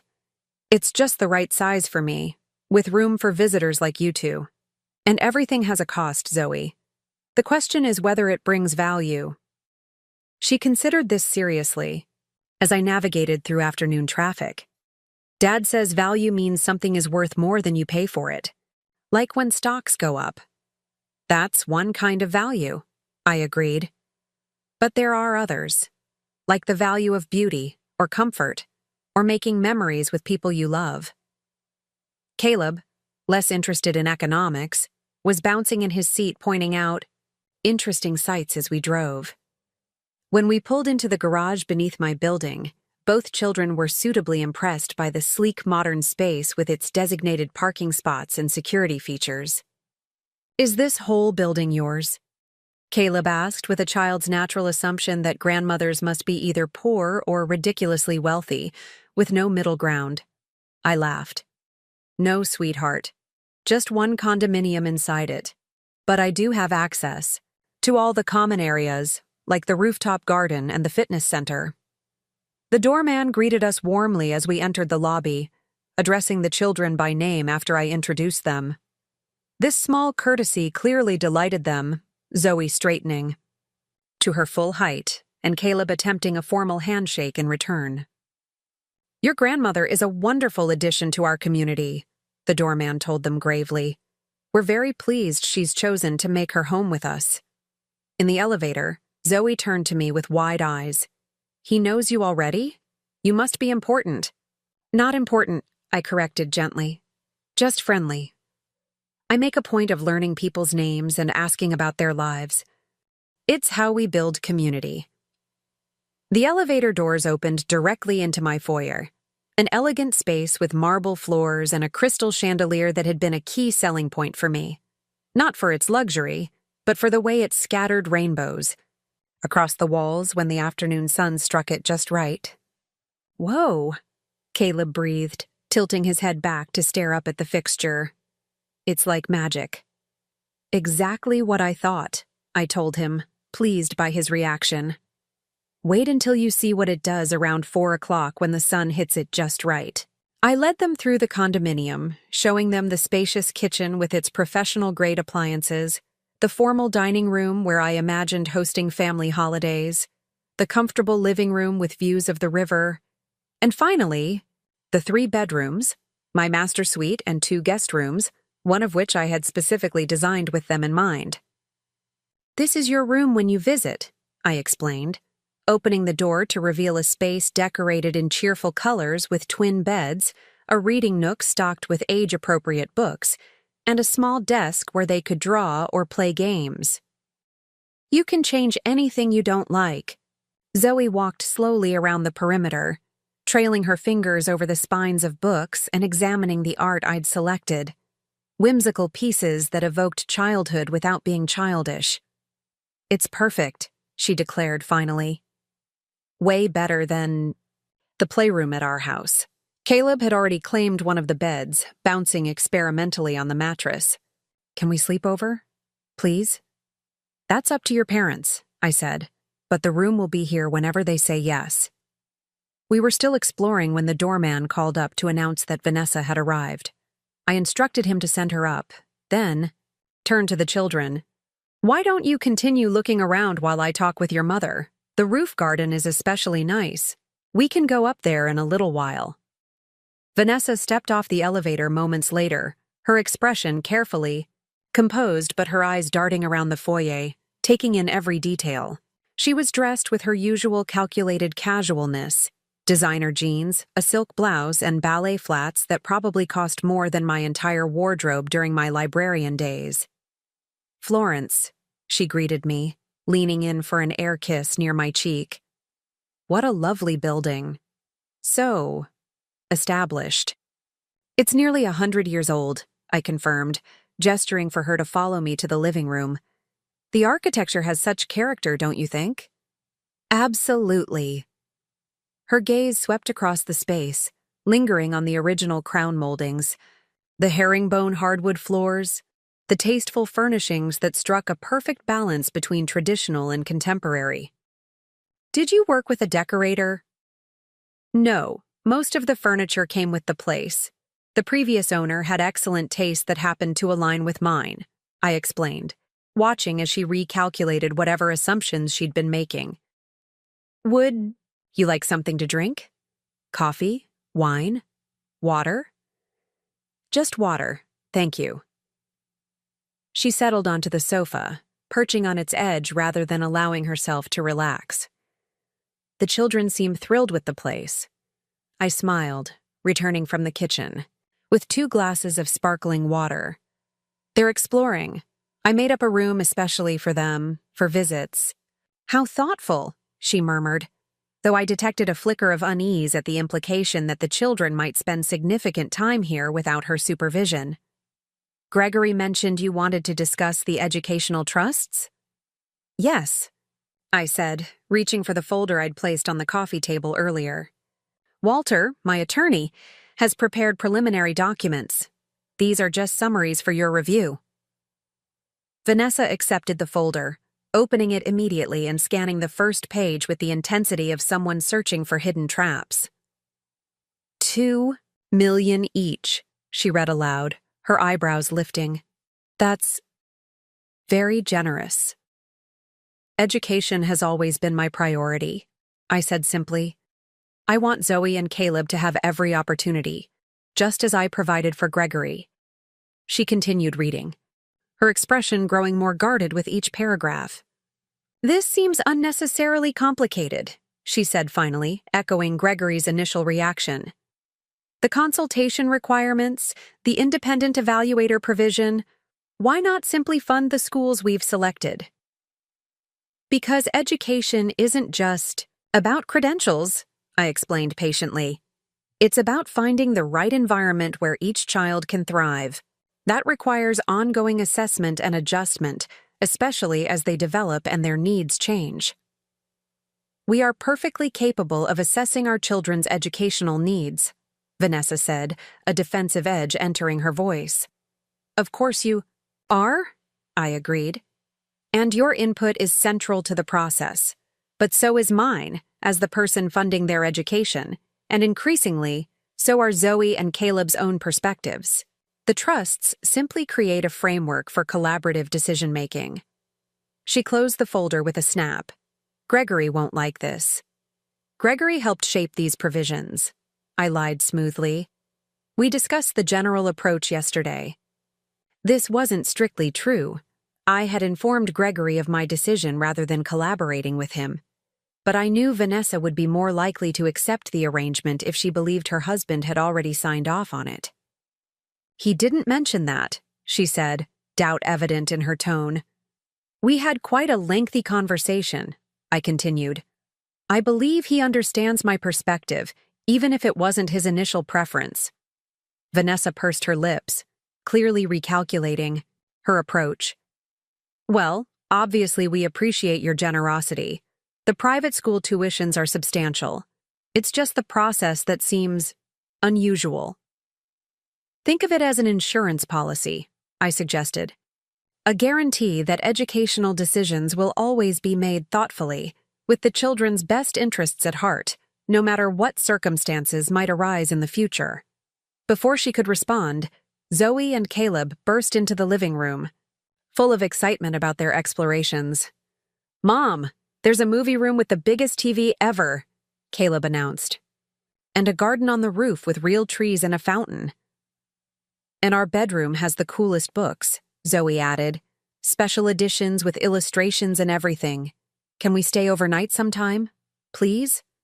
Vanessa's expression tightened almost imperceptibly. We'll see, she said, her standard response when the answer was likely to be no. Did you thank your grandmother for thinking of you? The children dutifully thanked me, though I could see the disappointment in their eyes at their mother's non-committal response. I squeezed Zoe's hand reassuringly. The room will be waiting whenever the time is right, I told her. Now, how about we all go up to that roof garden you mentioned? The view of the sunset is spectacular. The remainder of the visit passed pleasantly enough on the surface, with the children exploring the rooftop amenities while Vanessa and I maintained a polite facade. When it was time for them to leave, I walked them to the elevator, promising Zoe and Caleb that we would visit the bookstore again soon. I'll have Gregory call you about these, Vanessa said, tapping the folder containing the trust summaries, after he's had a chance to review them thoroughly. Of course, I replied serenely. I'm always happy to discuss any questions or concerns. After they left, I returned to my living room, pouring myself a glass of wine and settling into my favorite chair by the window. The sunset was painting the sky in shades of rose and gold, the Charles River reflecting its glory in rippling patches of color. It was a view I would never tire of, a daily reminder of beauty and possibility. My phone chimed with a text from Gregory. Just spoke with Vanessa. We need to discuss these trust provisions further. Dinner tomorrow? My treat. I smiled at the screen. Your treat was a small yet telling concession, an acknowledgement that our dynamic had shifted, that he now felt the need to reciprocate rather than simply accept my generosity. Sounds lovely, I replied. You choose the place. The restaurant Gregory selected was an upscale steakhouse in Back Bay, the kind of establishment where dark wood paneling and subdued lighting created an atmosphere of masculine prosperity. It was clearly intended to impress me, to demonstrate that he too moved in circles of wealth and influence. I arrived precisely on time, wearing a simple but elegant dress in deep teal that brought out the color of my eyes, accessorized with my mother's pearl earrings and a matching necklace. Gregory was already seated, rising as I approached the table. Mom, he greeted me, brushing my cheek with a kiss that felt more genuine than his recent perfunctory gestures. You look fantastic. Thank you, I said, allowing the maitre d' to help me into my chair. This is a lovely choice. I've heard excellent things about their dry-aged steaks. The porterhouse is incredible, Gregory confirmed. I come here fairly often for client dinners. We exchanged pleasantries while perusing the menu, both of us aware that the real conversation would wait until after we'd ordered.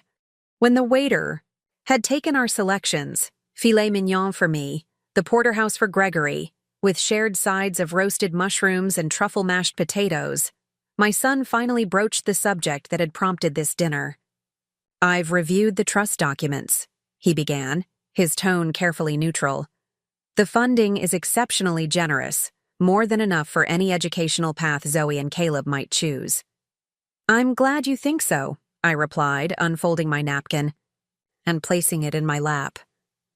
It was important to me to ensure they'd have every opportunity. The decision-making process, though, he continued, leaning forward slightly. It's unnecessarily complex, Mom. Vanessa and I are their parents. We should have final authority over their education.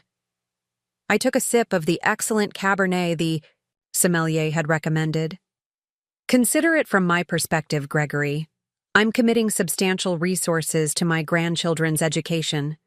It's reasonable for me to have some input into how those resources are deployed. Some input, yes, he acknowledged. But an equal vote? And this business about bringing in an outside consultant if we disagree? Think of it as a fail-safe, I suggested. In the unlikely event that we fundamentally disagree about what's best for Zoe or Caleb, wouldn't it be helpful to have an objective perspective from someone whose expertise is education, not family dynamics? He frowned slightly. It implies a lack of trust in our judgment as parents. Not at all, I countered. It acknowledges that all of us, you, Vanessa, me, have our own biases and blind spots. My concern is solely that decisions be made based on what will best serve each child's individual needs and talents, not on. Other considerations.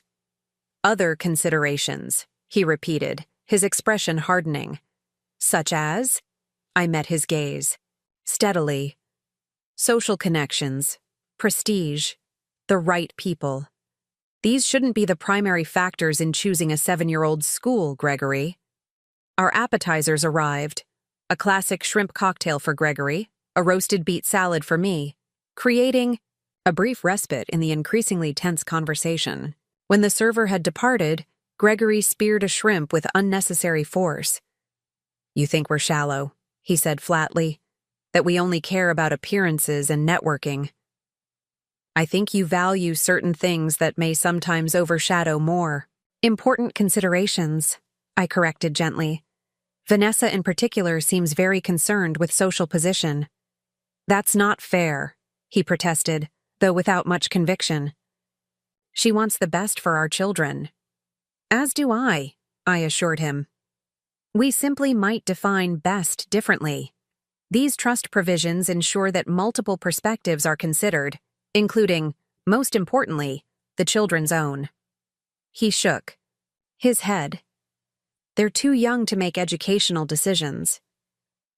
Not to make the decisions, I clarified, but certainly old enough to express preferences and describe their experiences. Zoe is 9, Gregory. She knows whether she feels engaged or bored in a classroom, whether she connects with teaching styles, whether a particular environment makes her anxious or confident. And you think Whitfield would make her anxious? He challenged. I don't know, I said truthfully. I haven't visited Whitfield, and neither has Zoe. That's precisely my point.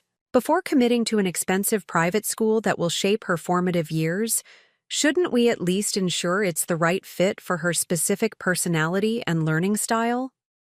Gregory seemed about to argue further, then appeared to reconsider his approach. Setting down his fork, he leaned back in his chair, studying me with an expression I couldn't quite read. What changed, Mom? He asked finally. You were never this assertive about my education. You let Dad and me make all the decisions. I smiled, recognizing the attempt to shift the conversation away from the trusts and toward my personal transformation. Many things changed, I replied. I faced my mortality with cancer. I recognized patterns I'd been blind to. I decided to live more authentically, which includes expressing my values more directly. And your values don't align with private education? He pressed. My values align with education that serves the individual child, whether public or private, I corrected. What they don't align with is using children's education primarily as a tool for social advancement or network building. Our entrees arrived before Gregory could respond, the conversation pausing as the server presented our steaks with a flourish and arranged the side dishes between us. We ate in silence for a few minutes, the quality of the food providing a welcome distraction from the tension. These trusts represent a significant gift, I said finally, setting down my knife and fork. One that will relieve you and Vanessa of a tremendous financial burden while ensuring Zoe and Caleb can attend any educational institution that's right for them. All I'm asking in return is that those institutions be selected thoughtfully, with genuine consideration for each child's individual needs and with their input as they mature. Gregory chewed slowly, his expression thoughtful. And if we refuse these terms, if we insist on simpler arrangements, then you're free to make whatever educational choices you deem appropriate for your children, funded through your own resources, I said calmly. The trusts are my offer, not an obligation. He set down his fork with a faint sigh. You know we can't afford Whitfield and Riverview on our own. I know you might need to prioritize differently, I acknowledged. Perhaps choose schools with more moderate tuitions, or consider the excellent public options in your district. There are always alternatives, Gregory. This feels like manipulation, he said, though without real heat. Using your financial leverage to impose your educational philosophy. I prefer to think of it as alignment, I countered. Ensuring that my financial support advances values I believe in, rather than undermining them. We finished our meal, with sporadic conversation about safer topics, the bookstore's promising first weeks, Zoe's recent interest in painting, Caleb's Little League team. As we waited for dessert, Gregory seemed to reach some internal resolution. "All right," he said abruptly. "We'll accept the trust provisions as written. But I want one amendment. If Vanessa and I are in agreement about a school choice, your objection alone shouldn't trigger the outside consultant provision. It should require at least one of us to share your concerns." I considered this carefully. It was a reasonable compromise that still protected the children from their parents' united social climbing instincts. "Fair enough," I agreed. "I'll have Walter modify the language accordingly." Relief flashed across Gregory's face, followed quickly by a more calculated expression. "And while we're discussing financial matters," he began with affected casualness, "Vanessa and I have been talking about our home. With the children growing, we could really use more space. Perhaps a property with a pool for summer, maybe a dedicated playroom so the living areas can be more adult." I sipped my water, unsurprised by this transparent pivot. Having secured the educational funding, he was already angling for the next infusion of support.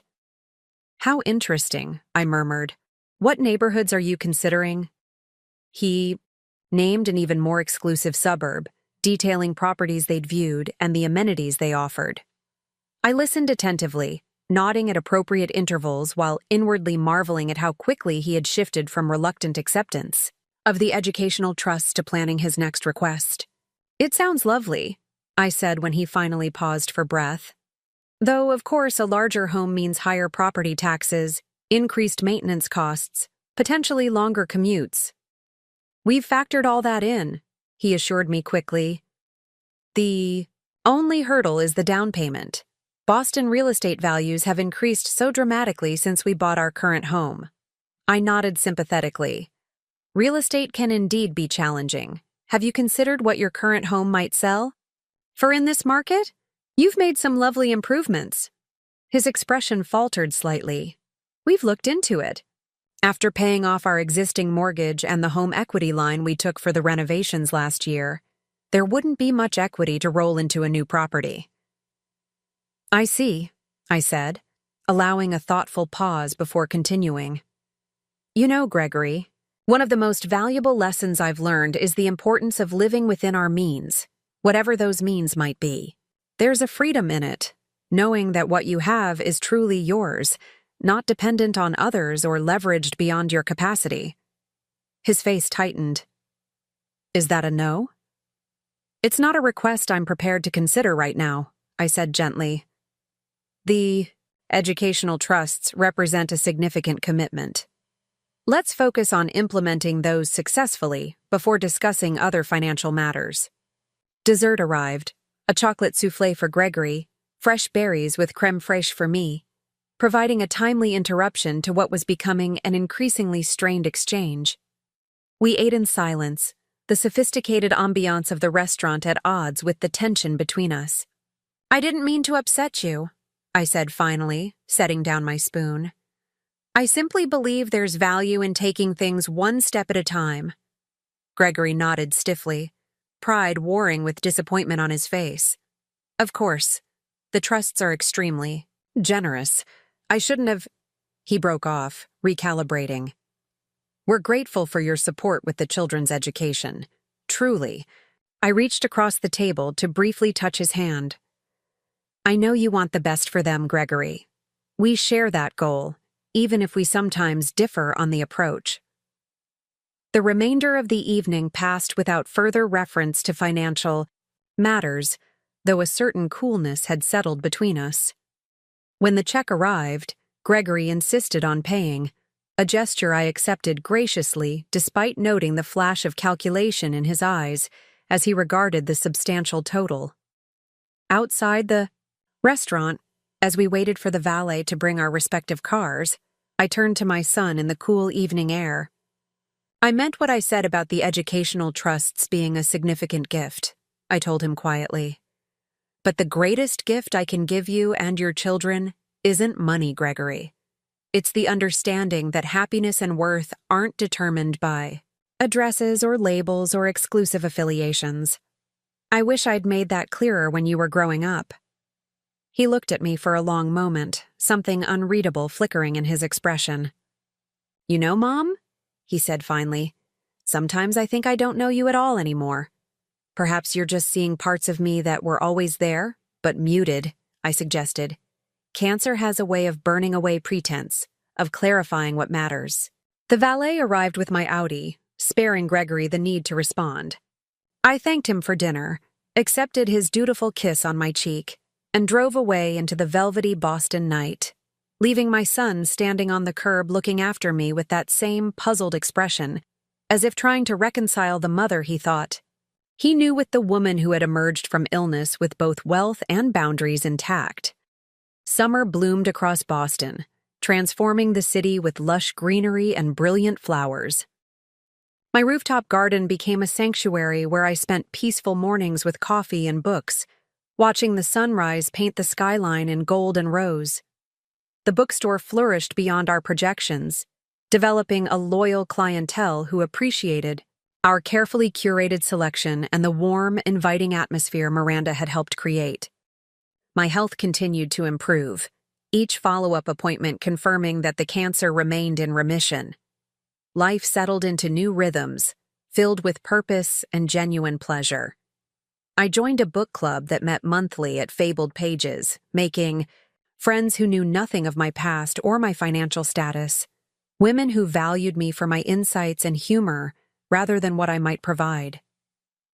I enrolled in a watercolor class at the nearby senior center, discovering a modest talent that brought me unexpected joy. I volunteered twice weekly at a literacy program for immigrant children, my librarian skills finding new purpose in helping young minds discover the magic of reading in their adopted language. My relationship with Gregory remained cordial but distant. The educational trusts had been finalized with the amendment he'd requested, but he seemed to be nursing a quiet resentment over my refusal to consider funding a new home. Vanessa was even cooler, her texts about the children becoming increasingly perfunctory. They brought Zoe and Caleb to the bookstore's children's events occasionally, but declined my invitations for them to spend weekends at my condominium. The children, however, maintained their enthusiasm for our relationship. Zoe called regularly on her tablet, eager to share school projects and art creations. Caleb and I developed a ritual of reading together via video chat, taking turns with pages of whatever chapter book we were exploring. These digital connections weren't the same as the physical presence I craved, but they bridged the distance their parents had established. In late July, an unexpected opportunity arose. Gregory called on a Tuesday evening, his voice tight with suppressed frustration. "Mom, I hate to ask this, but we have a situation," he began without preamble. Vanessa's mother was supposed to take the children next week while we're at a conference in Chicago, but she's just canceled, some issue with her hip acting up. "I'm so sorry to hear that," I said, genuinely concerned for both Vanessa's mother and their childcare dilemma. "When do you leave?" "Sunday morning," he sighed. The timing couldn't be worse. It's an important industry event, and Vanessa's scheduled to speak on a panel about marketing strategies for sustainable brands. "I'd be happy to stay with Zoe and Caleb," I offered immediately. "Either at your house or they could come here." There was a brief hesitation. "You're sure? It would be for 5 days, Sunday through Thursday." "Of course I'm sure," I said, already mentally rearranging my schedule. "It would be my pleasure. The bookstore runs itself these days with Miranda at the helm, and I have no other commitments that can't be postponed." "That's incredibly helpful," Gregory said, relief evident in his voice. They'd probably be more comfortable at home with their routines and activities. "Then I'll pack a bag and be there Sunday morning," I promised. "What time do you leave for the airport?" We sorted the logistics quickly, Gregory's gratitude becoming more effusive as he realized I was genuinely eager to help, rather than viewing it as an imposition. When we hung up, I found myself smiling at the unexpected gift. 5 full days with my grandchildren, unfiltered by their parents' careful management of our interactions. I arrived at Gregory's house early Sunday as planned. A small suitcase containing my essentials and a larger bag filled with books, art supplies, and games I thought the children might enjoy.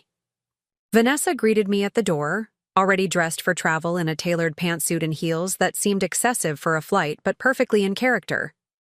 "Florence, thank you again for doing this," she said, ushering me inside. "The children's schedules are on the refrigerator. Zoe has art camp in the mornings and Caleb has soccer 3 afternoons. The rest is fairly flexible." "We'll manage beautifully," I assured her, setting my bags in the guest room. A proper one this time, not the converted playroom where I'd spent my cancer recovery. "Don't worry about a thing. Enjoy the conference." Gregory appeared, herding the children downstairs for goodbyes. Zoe was openly excited about my stay, while Caleb seemed torn between enthusiasm and anxiety about his parents' departure. After final hugs and reminders about medications and emergency contacts, they were gone. The house suddenly quiet save for the distant hum of the air conditioning. "Well," I said, looking at my grandchildren with a smile, "what shall we do first?" The next 5 days unfolded in a delightful pattern that balanced the children's scheduled activities with spontaneous adventures.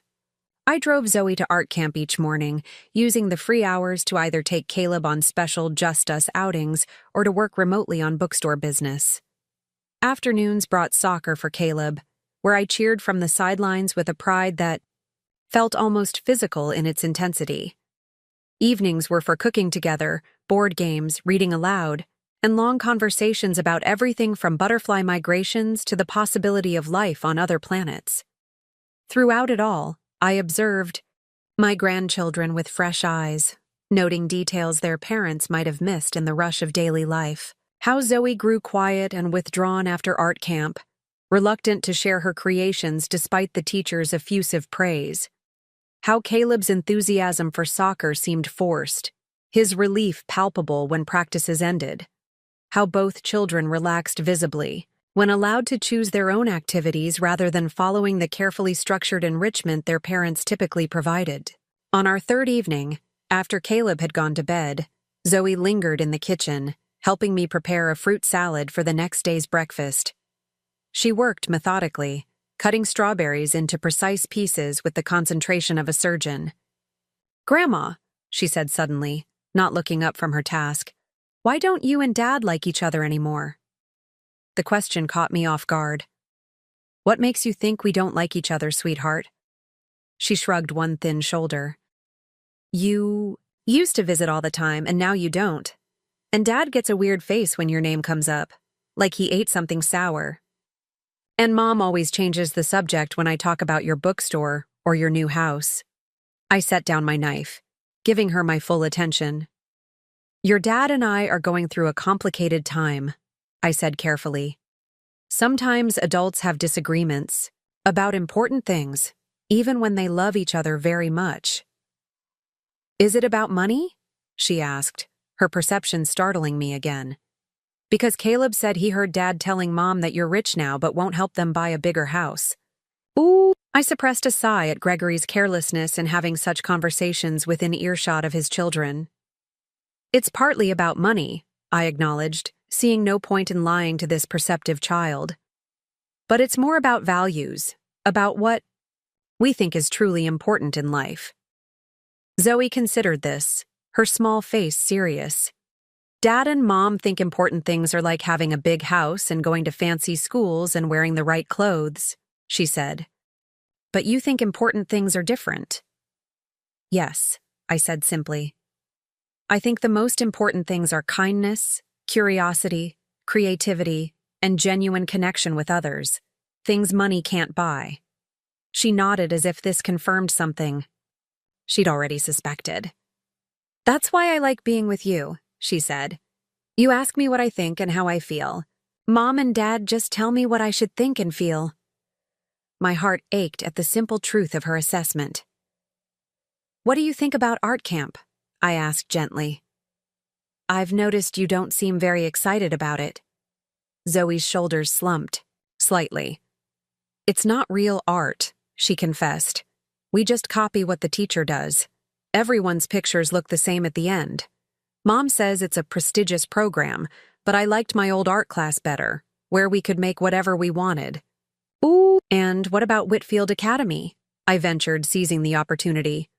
"Are you excited about starting there in September?" Her expression became guarded. "I guess. Mom says all the best families send their kids there, and I'll make the right kind of friends." "But what do you think?" I pressed. "Have you visited? Did it feel like a place where you'd be happy?" She shook her head. "Not yet. Mom says we'll tour it in August." Then, with a flash of her usual spirit, she added, "But I looked at their website. They wear uniforms every day, and they have to speak French in the dining hall, and there's no recess except for structured physical education." I listened as she continued detailing aspects of Whitfield that concerned her, struck by how many of her observations aligned with my own reservations about the school's rigid approach. When she'd finished, I pulled her into a gentle hug. "Thank you for sharing your thoughts with me," I said. "Your feelings about your school are really important. Would you like me to go with you when you tour Whitfield? Maybe we could visit some other schools too so you can compare." Her eyes widened. "Would Dad and Mom let you do that?" "I think they might," I said, making a mental note to invoke the consultation provisions of the Educational Trust at the Yafar earliest opportunity. Sometimes adults need reminding to listen to children about decisions that affect their lives. The remainder of our time together passed too quickly. On Thursday evening, I prepared the children's favorite dinner, homemade macaroni and cheese with a side of roasted broccoli, knowing Gregory and Vanessa would return soon after the meal. As we finished eating, I presented each child with a small gift. For Zoe, a high-quality sketchbook and set of artist's pencils. For Caleb, a beautifully illustrated book about marine biology, a subject that had captivated him during a nature documentary we'd watched together. "Something to remember our special week," I told them as they exclaimed over their presents. "And a reminder that I'm always interested in what you create and what you learn, even when we're not together." Zoe clutched her sketchbook to her chest. "Next time we'll stay at your house, right? In our special room?" "I hope so," I said, not wanting to make promises I couldn't keep. "We'll have to see what your parents think." The sound of the garage door opening announced Gregory and Vanessa's return. The children rushed to greet them, bubbling with stories about our adventures. I followed more slowly, observing the family reunion with mixed emotions. Despite the weeks of distance, despite the tensions over money and values, these were still the people I loved most in the world. Whatever boundaries I needed to maintain with Gregory and Vanessa, whatever disappointments I felt in their choices, those feelings existed alongside an abiding love that couldn't be extinguished. "Mom," Gregory said, breaking away from the children's excited chatter to approach me. "Thank you for stepping in. It looks like everything went smoothly?" "We had a wonderful time," I assured him. "They're remarkable children, Gregory. You and Vanessa should be very proud." His expression softened slightly. "We are, though I'm not sure we can take credit for all their good qualities. Some of that comes from you." This unexpected acknowledgement warmed me. Perhaps. Nature, nurture, and just their own unique spirits, all playing their parts. Vanessa joined us, looking tired but satisfied after her conference. "The house is immaculate," she noted with surprise. "I was expecting at least some level of chaos after 5 days with a sitter." "Grandma's not a sitter," Caleb corrected indignantly. "She's family." An awkward silence followed this innocent but pointed observation. I smiled to ease the tension. "I've packed my things," I said. "Unless you'd like me to stay and hear about the conference over a cup of tea?" Gregory and Vanessa exchanged a quick glance. Actually, Gregory said, that would be nice. The kids should get ready for bed, but we could catch up afterward. This unexpected invitation suggested a potential thaw in our strained relations. While Vanessa supervised the children's bedtime routine, Gregory and I settled in the kitchen, with tea, discussing the highlights of his conference and the children's activities during his absence. Zoe mentioned you might accompany us when we tour Whitfield next month, he said casually, though I could tell the topic was anything but casual for him. I'd like to, I confirmed. The Educational Trust does specify my involvement in school selection. He nodded slowly. Yes, it does. And I've been thinking about what you said, about finding the right fit for each child's individual needs. Maybe we should look at a few alternatives to Whitfield, just to have a basis for comparison. This concession, small as it was, represented a significant shift in his thinking. I think that would be wise, I agreed. Zoe has some specific concerns about Whitfield's structure and approach that deserve consideration. Gregory looked surprised. She hasn't mentioned any concerns to us. Perhaps she didn't feel her opinion would matter, I suggested gently. Children are quite perceptive about when adults have already made up their minds. He absorbed this with a frown. We always tell the kids their opinions are important to us. Telling and showing are different things, I said. But she talked to me freely about her thoughts, and I believe she would with you too, if she felt you were genuinely open to her perspective. Our conversation continued as Vanessa rejoined us, the three of us cautiously navigating toward a more collaborative approach to the children's education. By the time I left that evening, we had tentatively agreed to visit 3 schools together, including Whitfield, with both children participating actively in the evaluation process. As I drove home through the quiet streets of Newton toward my condominium in the city, I reflected on the unexpected evolution of my relationship with Gregory and his family. What had begun as a painful rejection, being asked to leave their home the very day I'd learned my cancer was in remission, had ultimately led to a more authentic connection, one based on mutual respect rather than financial dependency.